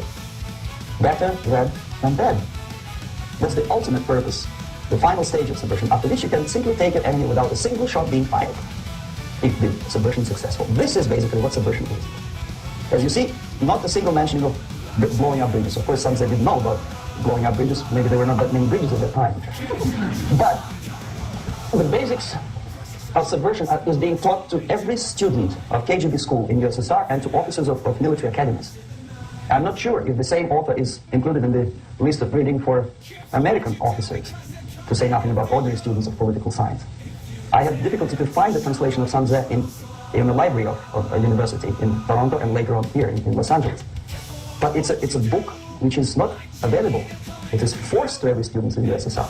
Every student who is taught to be dealing further in his future career with foreigners. What subversion is? Basically, it consists of 4 periods, time-wise. If we start from here and go this way, time, right? This is the beginning point. The first stage of subversion is the process which is called, basically, demoralization. It says for itself what it is. It takes from, say, 15 to 20 years to demoralize a society. Why 15 or 20 years? This is the time sufficient to educate one generation of students or children. One generation, one lifetime span of a person, a human being, which is dedicated to study, to shaping up the outlook, ideology, personality. No more, no less. Usually it takes from 15 to 20 years. What it includes? It includes influencing, or by various methods, infiltration, propaganda methods, direct contacts, doesn't really matter. I will describe them later. Of various areas where public opinion is formulated or shaped. Religion, educational system, social life, administration, law enforcement system, military, of course, and labor and employer relations, economy, okay? 5 areas. I will not write them down because we will not have enough space. Sometimes when I describe all the methods, students ask me the question, are you sure this is the result of the Soviet influence? Not necessarily. You see, the tactic of subversion, about which I'm talking, is similar to the martial art, the Japanese martial art. If some of you are familiar with that tactic, probably you will remember that if an enemy is bigger and heavier than yourself, it would be very painful to resist his direct strike. If a heavier person wants to strike me in the face, it would be very naive and counterproductive to stop his blow. The Chinese and Japanese judo art tells us what to do. First to avoid the strike, then to grab the fist and continue his movement in the direction where it was before, right? Until the enemy crashes in the wall. You see? So, what happens here? The target country obviously does something wrong. If it's a free democratic society, there are many different movements within the society. There are obviously, in every society, there are people who are against the society. They may be simple criminals, ideologically in disagreement with the state policy, conscientious enemies, simply psychotic personalities who are against anything, right? And finally, there are a small group of agents of a foreign nation, bought, subverted, recruited, right? The moment all these movements will be directed in one direction, right? This is the time to catch that movement and to continue it until the movement forces the whole society into collapse, into crisis, right? So that's exactly the martial art tactic. We don't stop an enemy. We let him go. We help him to go in the direction we want them to go, okay? So, on the stage of demoralization, obviously there are tendencies in each society, in each country, which are going to opposite direction from the basic moral values and principles. To take advantage of these movements, to capitalize on them is the main purpose of the originator of subversion. So we have religion, we have education, we have social life, we have power structure, we have labor relations, unions, and finally we have law and order. 1, 2, 3, 4, 5, 6. Okay? These are the areas of application of subversion. What it means exactly? In case of religion, destroy it, ridicule it, replace it with various sects, cults, which bring people's attention, faith, whether it is naive, primitive, doesn't really matter. As long as the basically accepted religious dogma is being slowly eroded and taken away from the supreme purpose of religion to keep people in touch with the supreme being, that serves the purpose. Therefore, replace it, accepted, respected religious organizations with fake organizations. Distract people attention from the real faith and attract them to various different faiths. Education. Distract them from learning something which is constructive, pragmatic, efficient. Instead of mathematics, physics, foreign languages, chemistry, teach them history of urban warfare, natural food, home economy, your sexuality, anything, as long as it takes you away. Okay? Social life. Replace traditionally established institutions and organizations with fake organizations. Take away the initiative from people. Take away the responsibility from naturally established links between individuals, group of individuals, and society at large, and replace them with artificially, bureaucratically controlled bodies. Instead of social life and friendship between neighbors, establish social workers institutions. The people who are on payroll of whom? Society? No, bureaucracy. The main concern of social workers is not your family, not you, not social relations between groups of people. The main concern is to get the paycheck from the government. What will be the result of their social work doesn't really matter. They can develop all kinds of concepts to show to the government and to the people that they're useful. Okay, away from the natural links, power structure. Okay, the natural bodies of administration, which are traditionally either elected by people at large or appointed by elected leaders of society, are being actively substituted by artificial bodies. The bodies of people, groups of people, whom nobody elected. Never. As a matter of fact, most of the people don't like them at all, and yet they exist. One of such group is media. Who elected them? How come they have so much power? Almost monopolistic power on your mind. They can rape your mind. But who elected them? How come they have a nerve to decide what is good and what is bad for the elected by you, president and his administration? Who the hell are they? Spiro Agnew, who was hated by the liberal left, called them a bunch of enfeebled snobs, and that's exactly what they are. They think they know. They don't. It's like the level of mediocrity.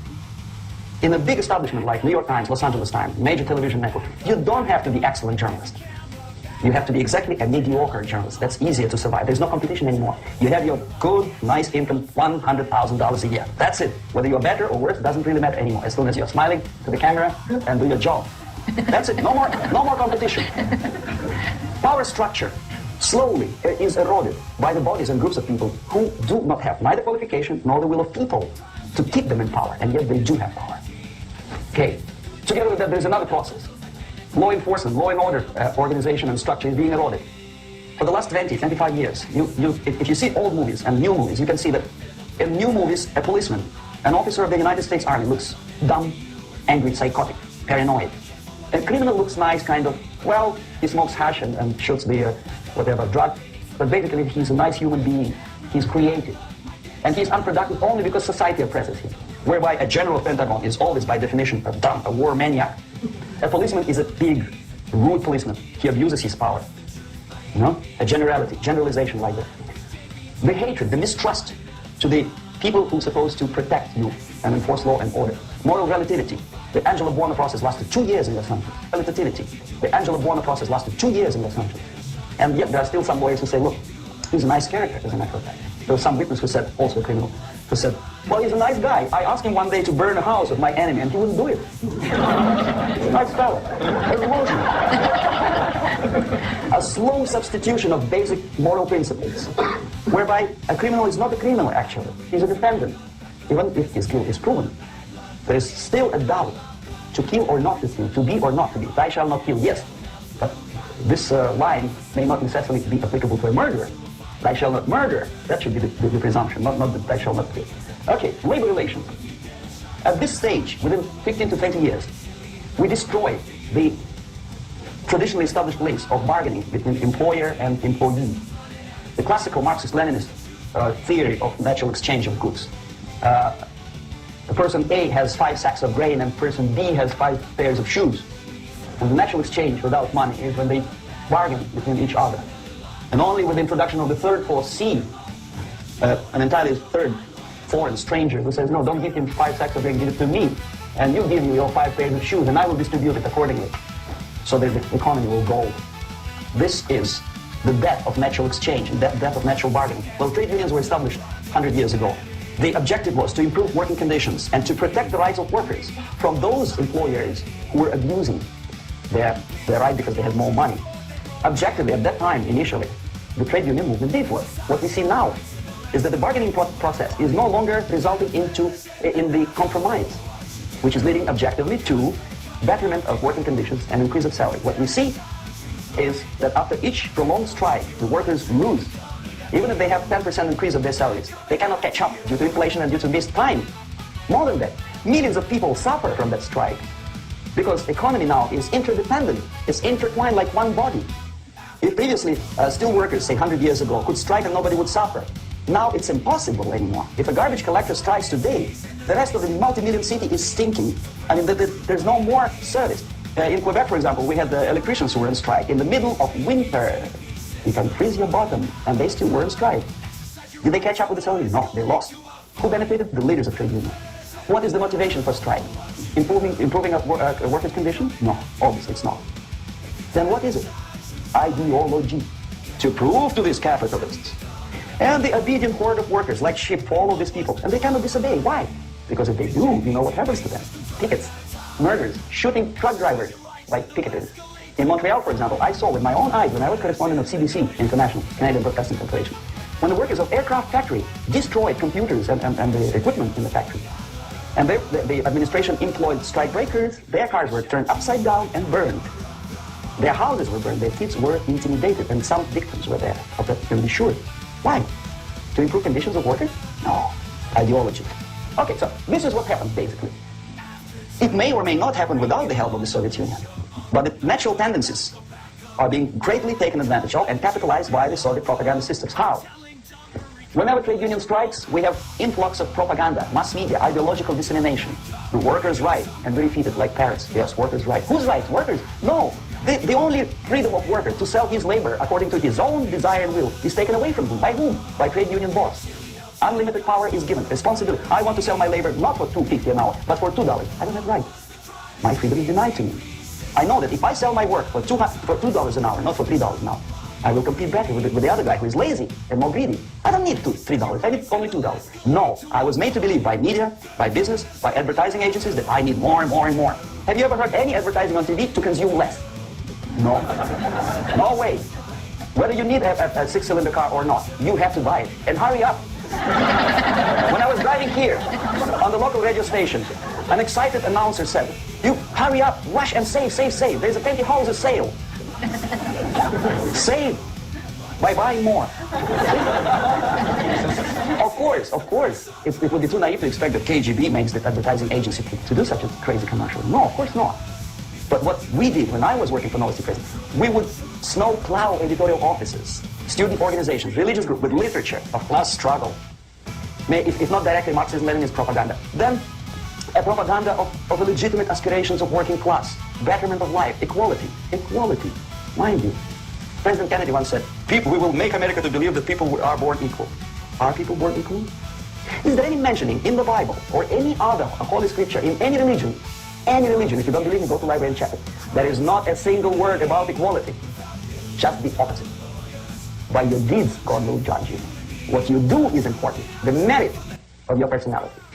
You cannot legislate equality. If you want to be equal, you have to be equal. You have to deserve it. And yet we build our society on the principle of equality. We say people are equal. We know it is false. It's a lie. Some people are tall and stupid. Others are short, bold, and clever.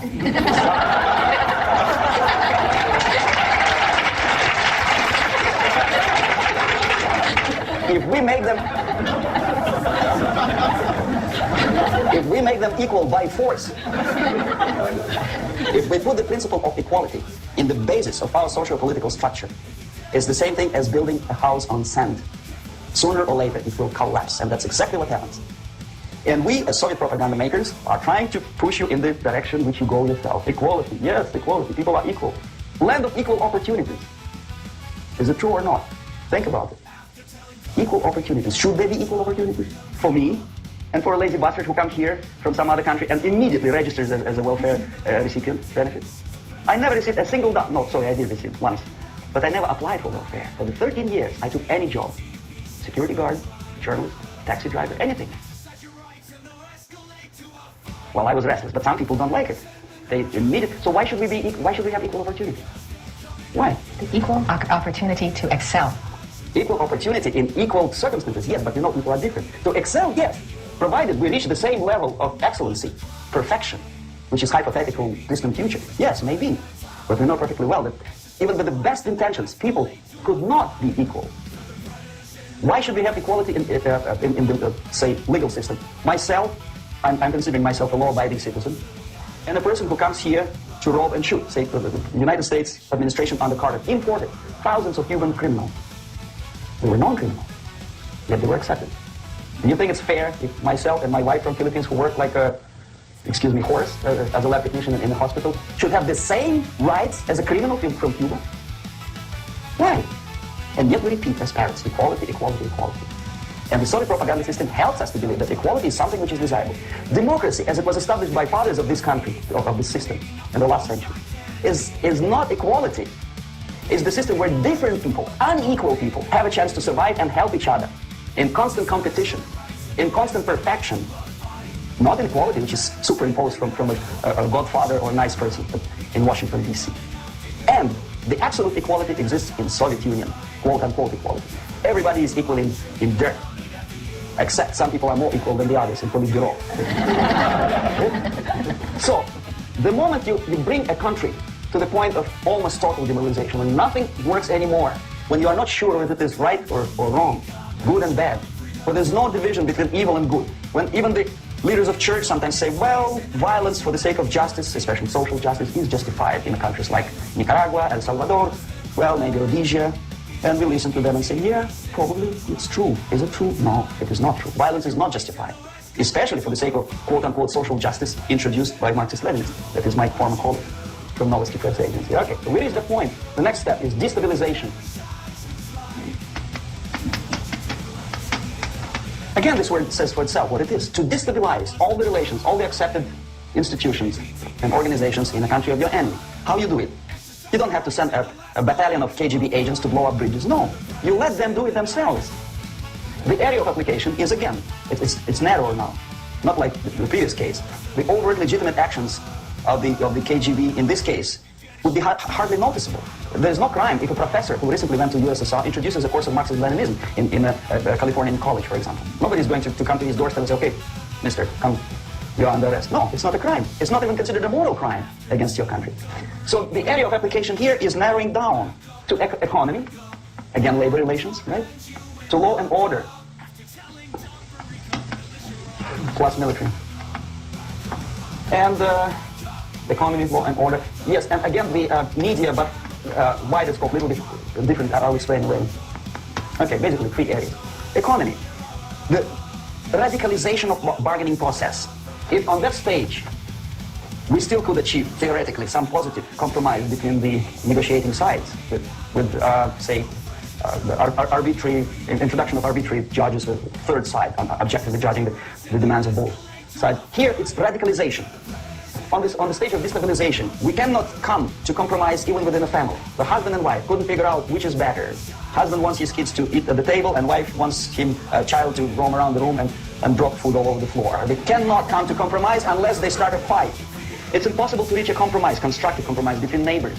Some people say, I don't like you to watering your lawn at that time because exactly at that time I'm walking my dog and he's getting nervous. He cannot pass his bowels, you know. So they cannot compromise. They go to a civil court or something like that. Radicalization of human relations. No more compromise. Fight, fight, fight. The normal, traditionally accepted relations are destabilized. The relations between teachers and students in schools and colleges. Fight. The relations between, in economical sphere, between laborers and employers are further radicalized.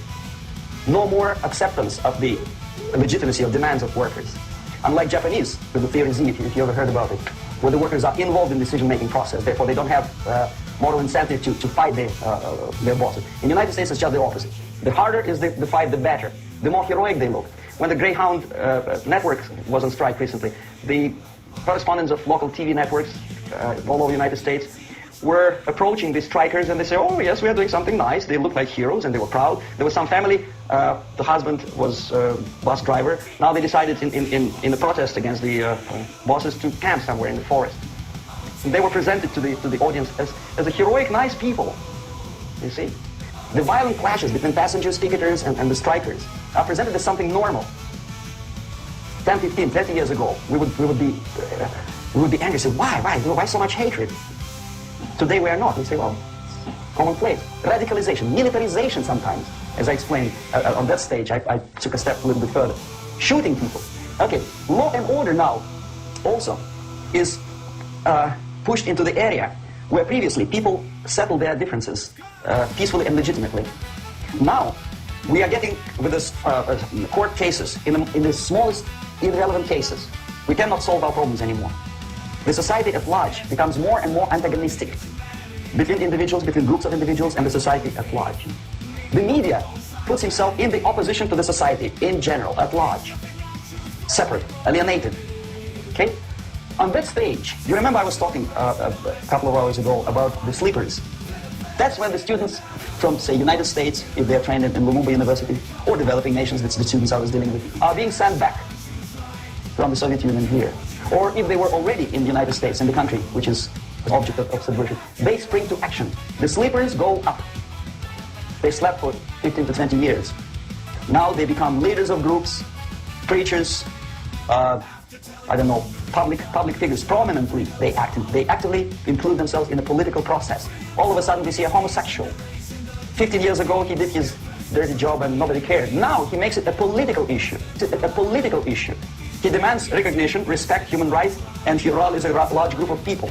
And there are violent clashes between him and police, his group and ordinary people, no matter what. It's black against white, yellows against green, doesn't matter where the division line goes. As long as this group comes into antagonistic clash, sometimes militantly, sometimes with firearms, that is the civilization process.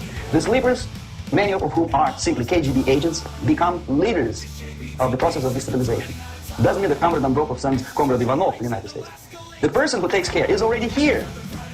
He's a respected citizen of the United States. Sometimes he gets money from various foundations for his legitimate struggle for, I don't know, human rights, women's rights, kid leave, prison leave, whatever. There are sympathetic Americans who donate their money to him. This stabilization process usually leads directly to the process of crisis. In case of developing nations, that's the area where I was active. The process starts when the legitimate bodies of power, the social...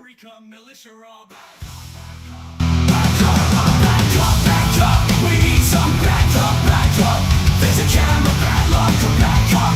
Let you in, lock up. After I've been shot, so you're over. Scum! Back up, back up. What was the bad luck, come back up. Let you in, lock up. After I've been shot, so you're over. That chili helps little guys learn authority. What was the crime? The JTP systems running out of time. So fresh, true, money and free means. Exercise your rights and they'll escalate to a fight. The prayers in the night know what you do, because they're coming after you.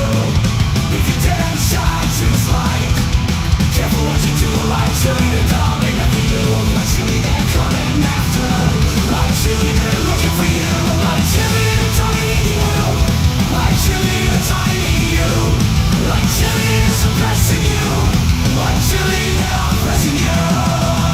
Crimes against the press are crimes of impunity. With a million lawyers, it's the touch of real enemies. Just rolling out truth for their own vanity. Free the press to free the oppressed.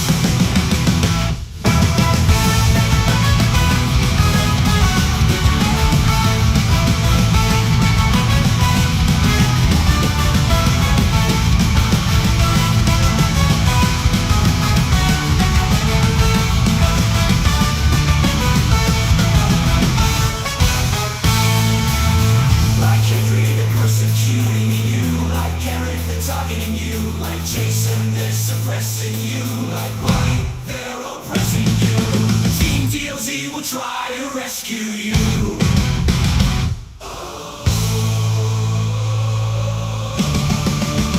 Team DMZ will try to rescue you. On TV. On TV. On TV.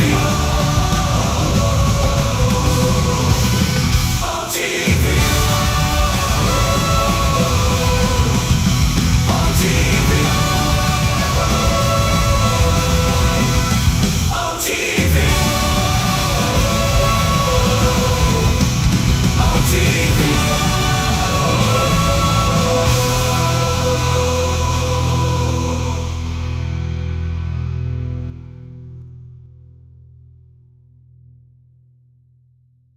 Social structure collapse, it cannot function anymore. So instead, we have artificial body injected into society, such as non-elected committees. You remember I was talking about them here. Social workers who are not elected by people, media who are self-appointed rulers of your opinion, some strange groups which claim that they know how to lead society forward. They don't usually. All they care is how to collect donations and sell their own concocted ideology, mixture of religion and ideology. Here, we have all this artificial body claiming power. If the power is denied to them, they take it by force. In case of Iran, for example, all of a sudden we have revolutionary committees. What kind of revolution? There was no revolution yet, and yet they had the committees. They were taking power of judgment. They had the power of execution, they had the power of legislation, and that they had the power of judicial. All of them combined in one person. He's half-baked intellectual, sometimes graduated from Harvard University or Berkeley. He comes back to his country and he thinks that he knows the answer to all the social economical problems. Okay? Crisis is when society cannot function any more productively. It collapses, obviously, that's the word for crisis. So therefore, the population at large is looking for a savior. The religious groups are expecting a messiah to come. The workers say, we have family to feed. Let's have a strong government, maybe socialist government, centralized, when somebody put their employers on their place and let us work. We are sick and tired of going to strike and missing overtime and all that stuff. We need some strong man, strong government, a leader, a savior is needed. Population is sick and tired of it. And here we are, we have a savior. Either a foreign nation comes in, or the local group of leftists, Marxists, no matter what they call themselves, Sandinista, a reverend or some sort, Bishop Muzureva, like in Zimbabwe, doesn't matter. A savior comes and says, I will lead you. So we have two alternatives here. Civil war and invasion. Okay? See how it goes? Civil war, we know what it is. Lebanon is the best example. The civil war, which was artificially implanted in Lebanon by injection of force of PLO, Palestinian Liberation Organization. Invasion we have in many other countries like Afghanistan, name any East European country, it was invaded by the Soviet army.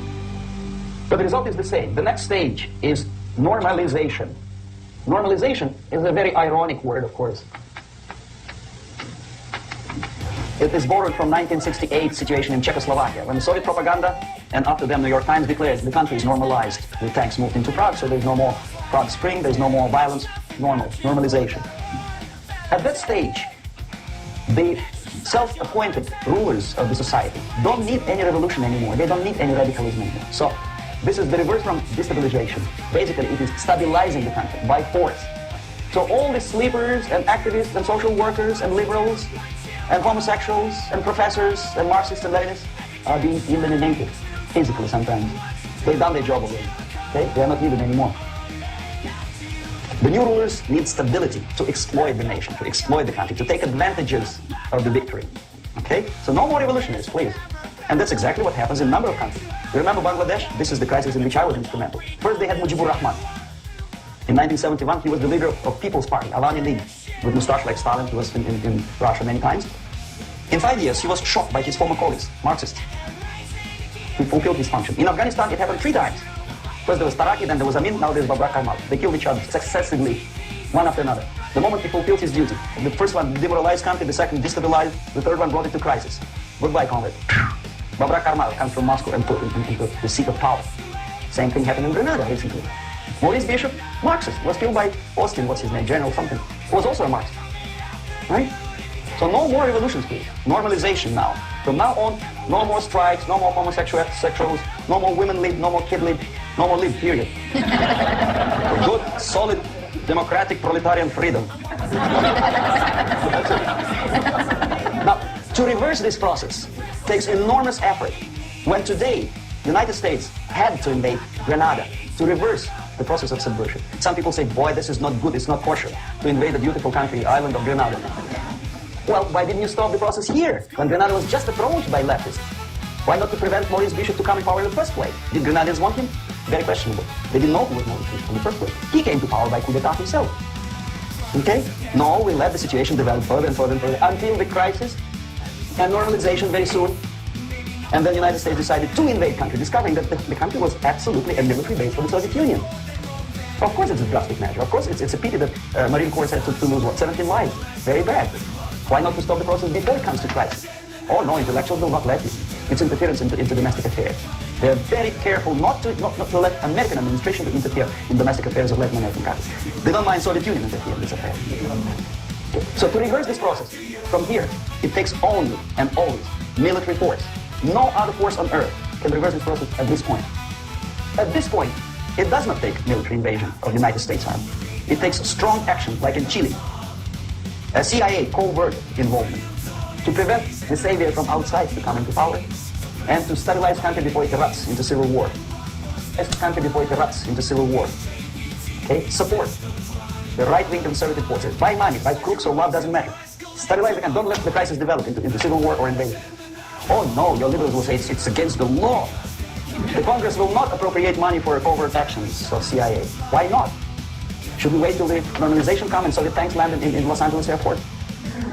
Now, at that point, at the point of destabilization, also the process could be reversed. Again, easily than this. No CIA involvement at this point. You know what it takes here?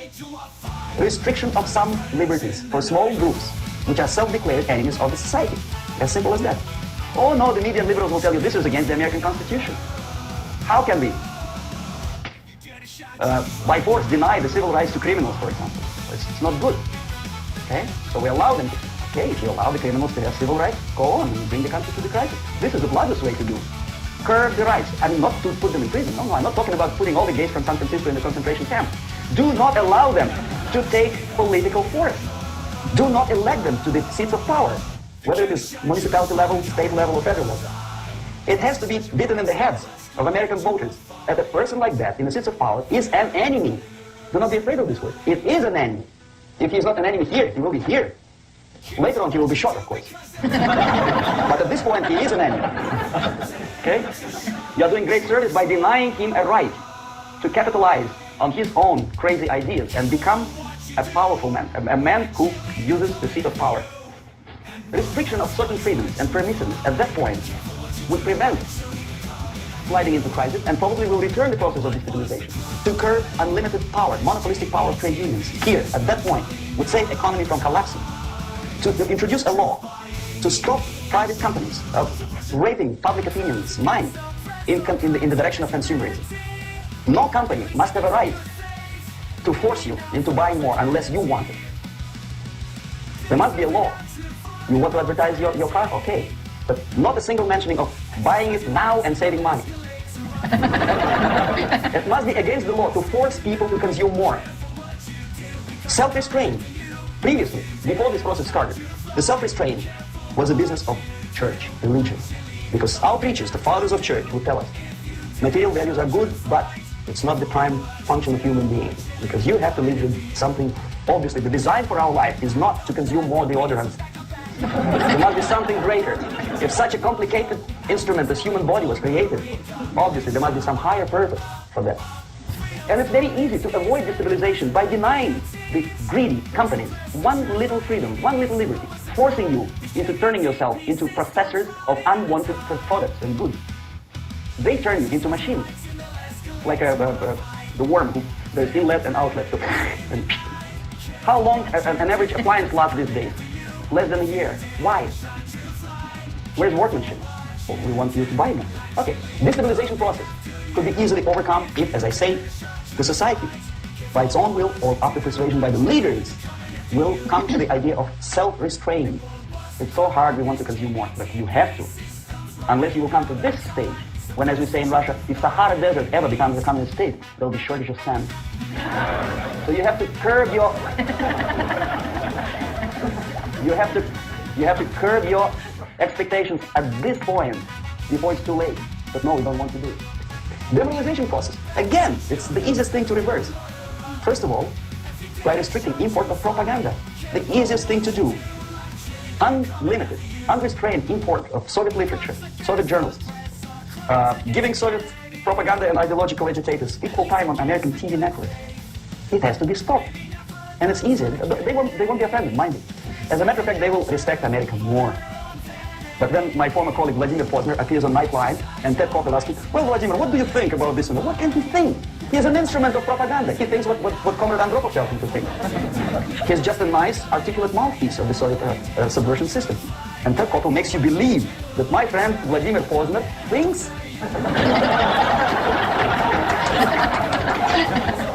The process of demoralization may not have started at all if at that point the country, which is a recipient of subversion, actively, not violently, but actively, prevents importation of foreign ideology.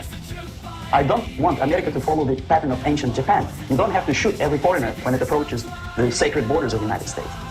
But when he offers you a junk in the disguise of very shiny something, you have to tell him, no, we have our own junk.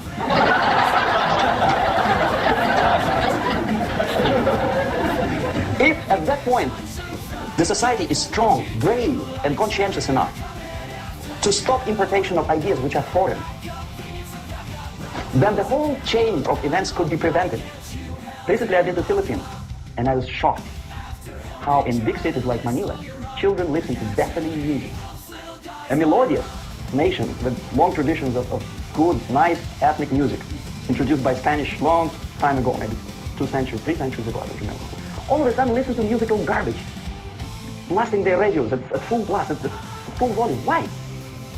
In India, I spent many years watching the reactions of Indians walking out of movie theaters after seeing Hollywood production. They couldn't figure out why Americans are so wasteful. They smash their cars, their shiny cars every 5 minutes. How come they shoot each other for $500,000? Is it true that they're so obsessed with sex? Can you imagine showing a movie where each 5 minutes there's a copulation on the screen to a country like India with long tradition of respect to this private matter, or to Pakistan? And the United States expect these people to respect it? No way. Oh yes, they will see the movie, they'll pay 5 rupees to see that garbage, but they walk out and will tell their kids, don't respect Americans, don't be like Americans. See? So, the process of demoralization could be stopped right here, both as an expert and as an import. And that takes one step, one very important thing to do. You don't have to expel all the KGB agents from Washington, D.C. The most difficult and at the same time the simplest answer to the subversion is to start it here and even before. By bringing back the society to religion, something that you cannot touch and eat and put on yourself, but something that rules society and makes it move and preserve it. A Soviet scientist, Shafarevich, who has nothing to do with religion, he is a computer scientist, did a very intensive research on the history of socialist countries. He called socialist or communist any country with a centralized economy and a pyramidal style of power structure. And he discovered, actually he didn't discover, he just brought to attention of his readers, that civilizations like Mohenjo-Daro in the River Indus area, like Egypt, like Maya, Incas, like Babylonian culture, collapsed and disappeared from the surface of Earth. The moment they lost religion, as simple as that, they disintegrated. Nobody remembers about them anymore. Well, distantly. So, the ideas are moving society and keeping mankind as a society of human beings, intelligent, moral agents of God. The facts, the truth, the exact knowledge may not. All the sophisticated technology and computers will not prevent society from disintegrating and eventually dying out. Have you ever met a person who would sacrifice his life, freedom, for the truth like that? This is truth. I never met a person who said, this is truth and I'm ready to shoot me. To defend the truth, right? But millions sacrifice their life, freedom, comfort, everything for things like God, like Jesus Christ. It's an honor. Some martyrs in the Soviet concentration camp died, and they died in peace, unlike those who shouted, long live Stalin, knowing perfectly well that he may not live long. Something which is not material, moves society and helps it to survive. And the other way around, the moment we turn into 2 by 2 is 4 and make it a guiding principle of our life, our existence, we die. Even though this is true, and this we cannot prove, then we can feel and have faith in it. So the answer to ideological subversion, strangely enough, is very simple. You don't have to shoot people, you don't have to aim missiles and Pershings and cruise missiles at Andropov's headquarters. You simply have to have faith and prevent subversion. In other words, not to be a victim of subversion. Don't try to be a person who in judo is trying to smash your enemy and being caught by your hand. Don't strike like that. Strike with the power of your spirit and moral superiority. If you don't have the power, it's high time to develop it. And that's the only answer. That's it. Thank you.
With a million lawyers, he's protecting for you and me.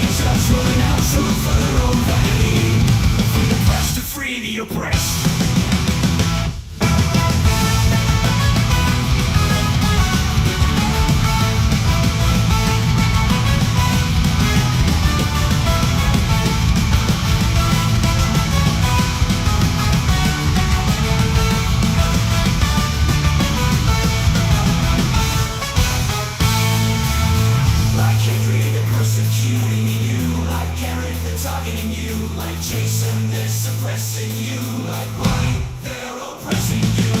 Team TLZ will try to rescue you.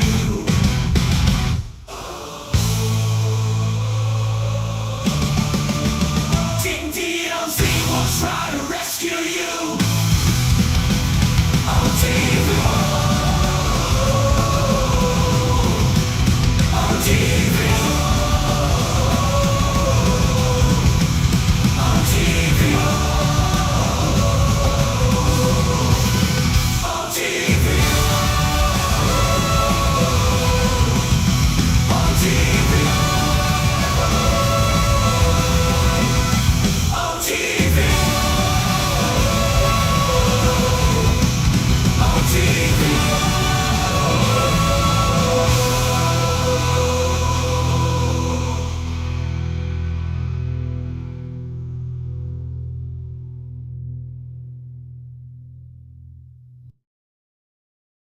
Crimes against the present, crimes against humanity. At least against the good faith, maybe not for those like Kennedy. Pigs nothing out true for their own vanity. Exercise your rights and they'll escalate to a fight. They're the predators in the night. Careful what you do because they're coming after you. If you dare shine true slide, careful what you do like chili. I'm coming after you.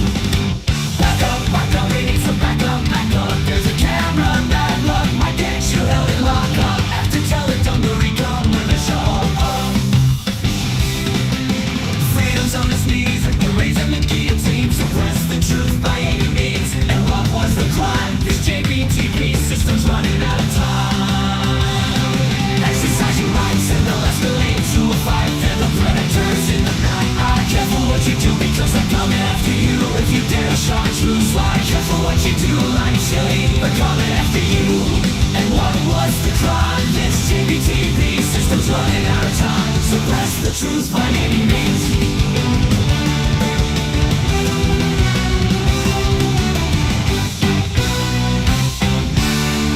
Back up, we need some back up.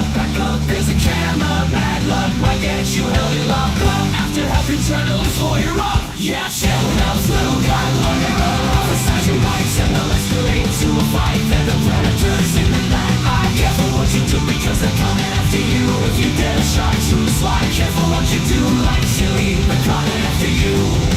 And what was the crime? The shady TV system's running out of time. Suppress the truth by any means.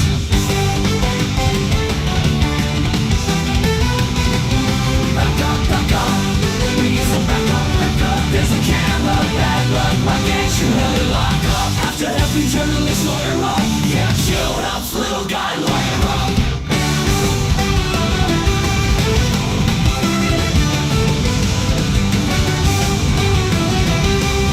Yeah, chill out, little guy, lawyer up.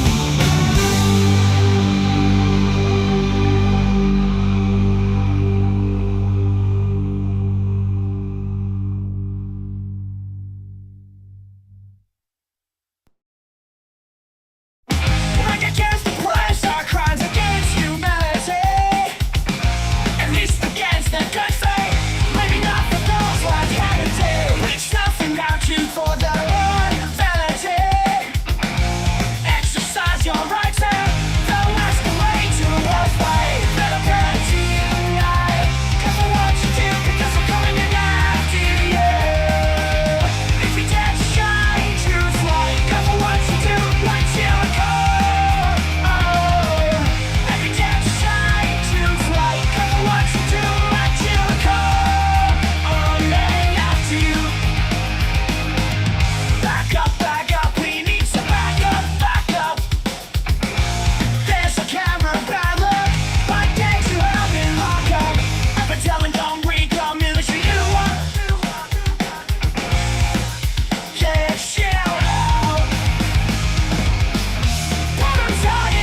After telling them to reestablish freedom's on.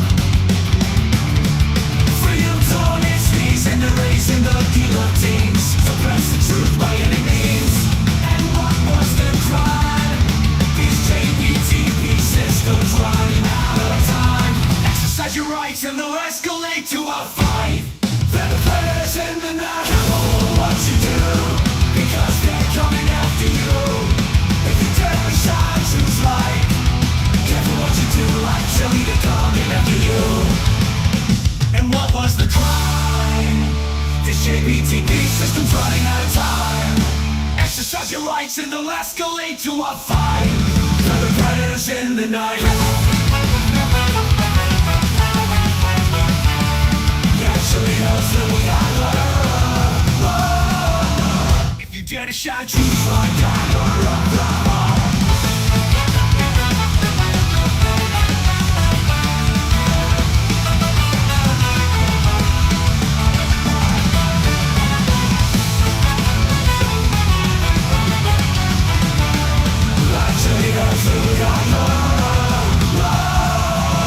the candy shine truth's light, crush inside your rights and they'll escalate to a fight.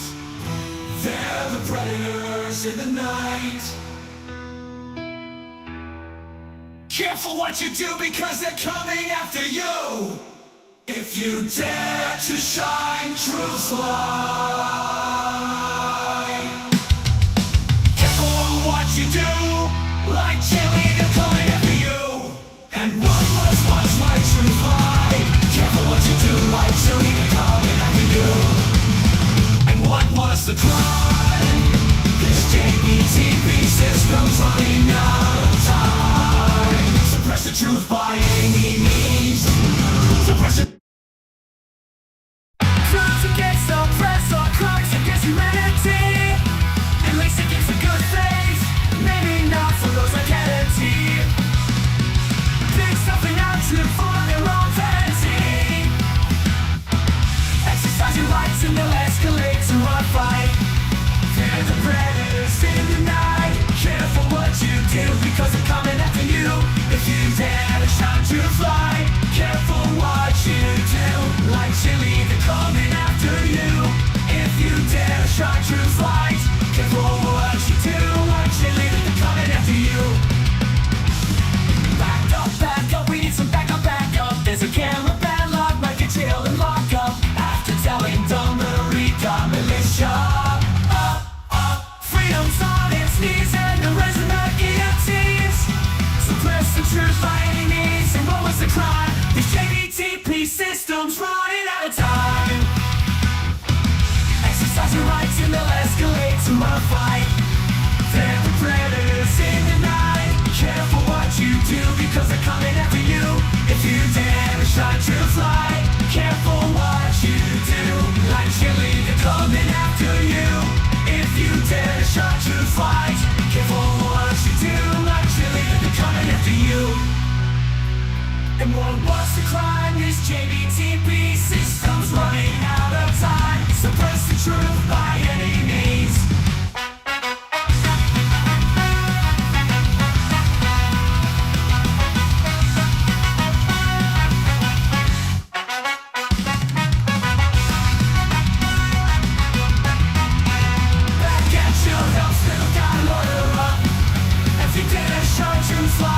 Careful what you do, like chili, they're coming after you. Crimes against the press are crimes against humanity. At least against the good faith.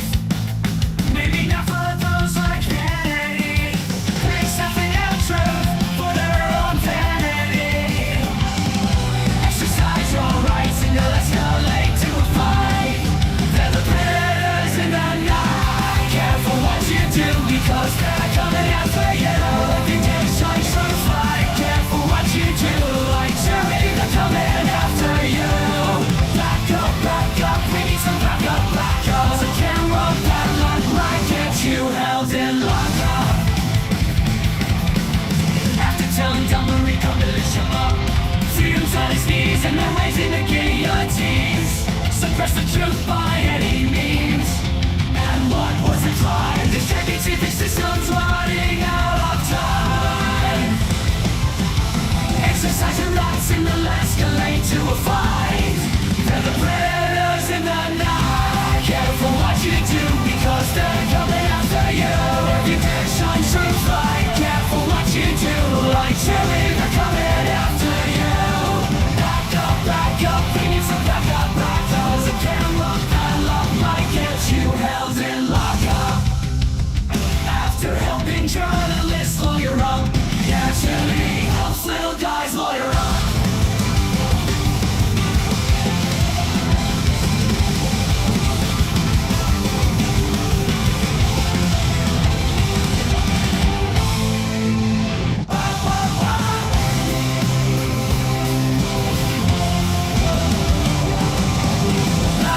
Back up, bring it some back guys. A camera padlock might get you held in lockup. After helping journalists lawyer up.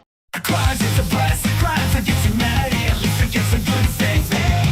But those are Kennedy, something not true for their own vanity. Exercise your rights and those that lead to a fight. Real planners in the night. Careful what you do, cause they're coming after you. If you dare shine truth light, careful what you do, like chili, they're coming after you. Back up, he's a back up. There's a camera, bad luck might get you held in lockup. After telling dumb Marine coalition off, freedom's on its knees. Raising the guillotines, suppress the truth by any means. And what was the crime? The JPTP system's running out of time. Exercise your rights and those relate to a fight. Predators in the night. Careful what you do, cause they're coming after you. If you dare shine truth light, careful what you do, chili, they're coming after you. It's a crime, it's JPTP system's running out of time. Suppress the truth.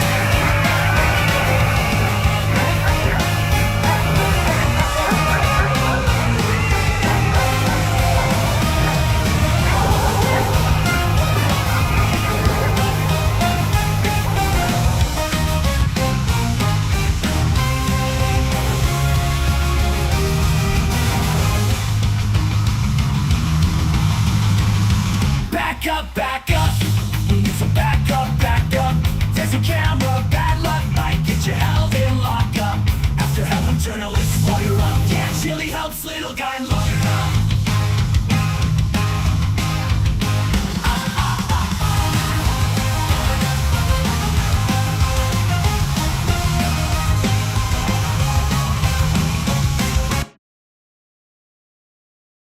I got called a monkey today. I got called a nigga today by a white person. Come on, man. Do better. It's terrible. Do better. Do better, man.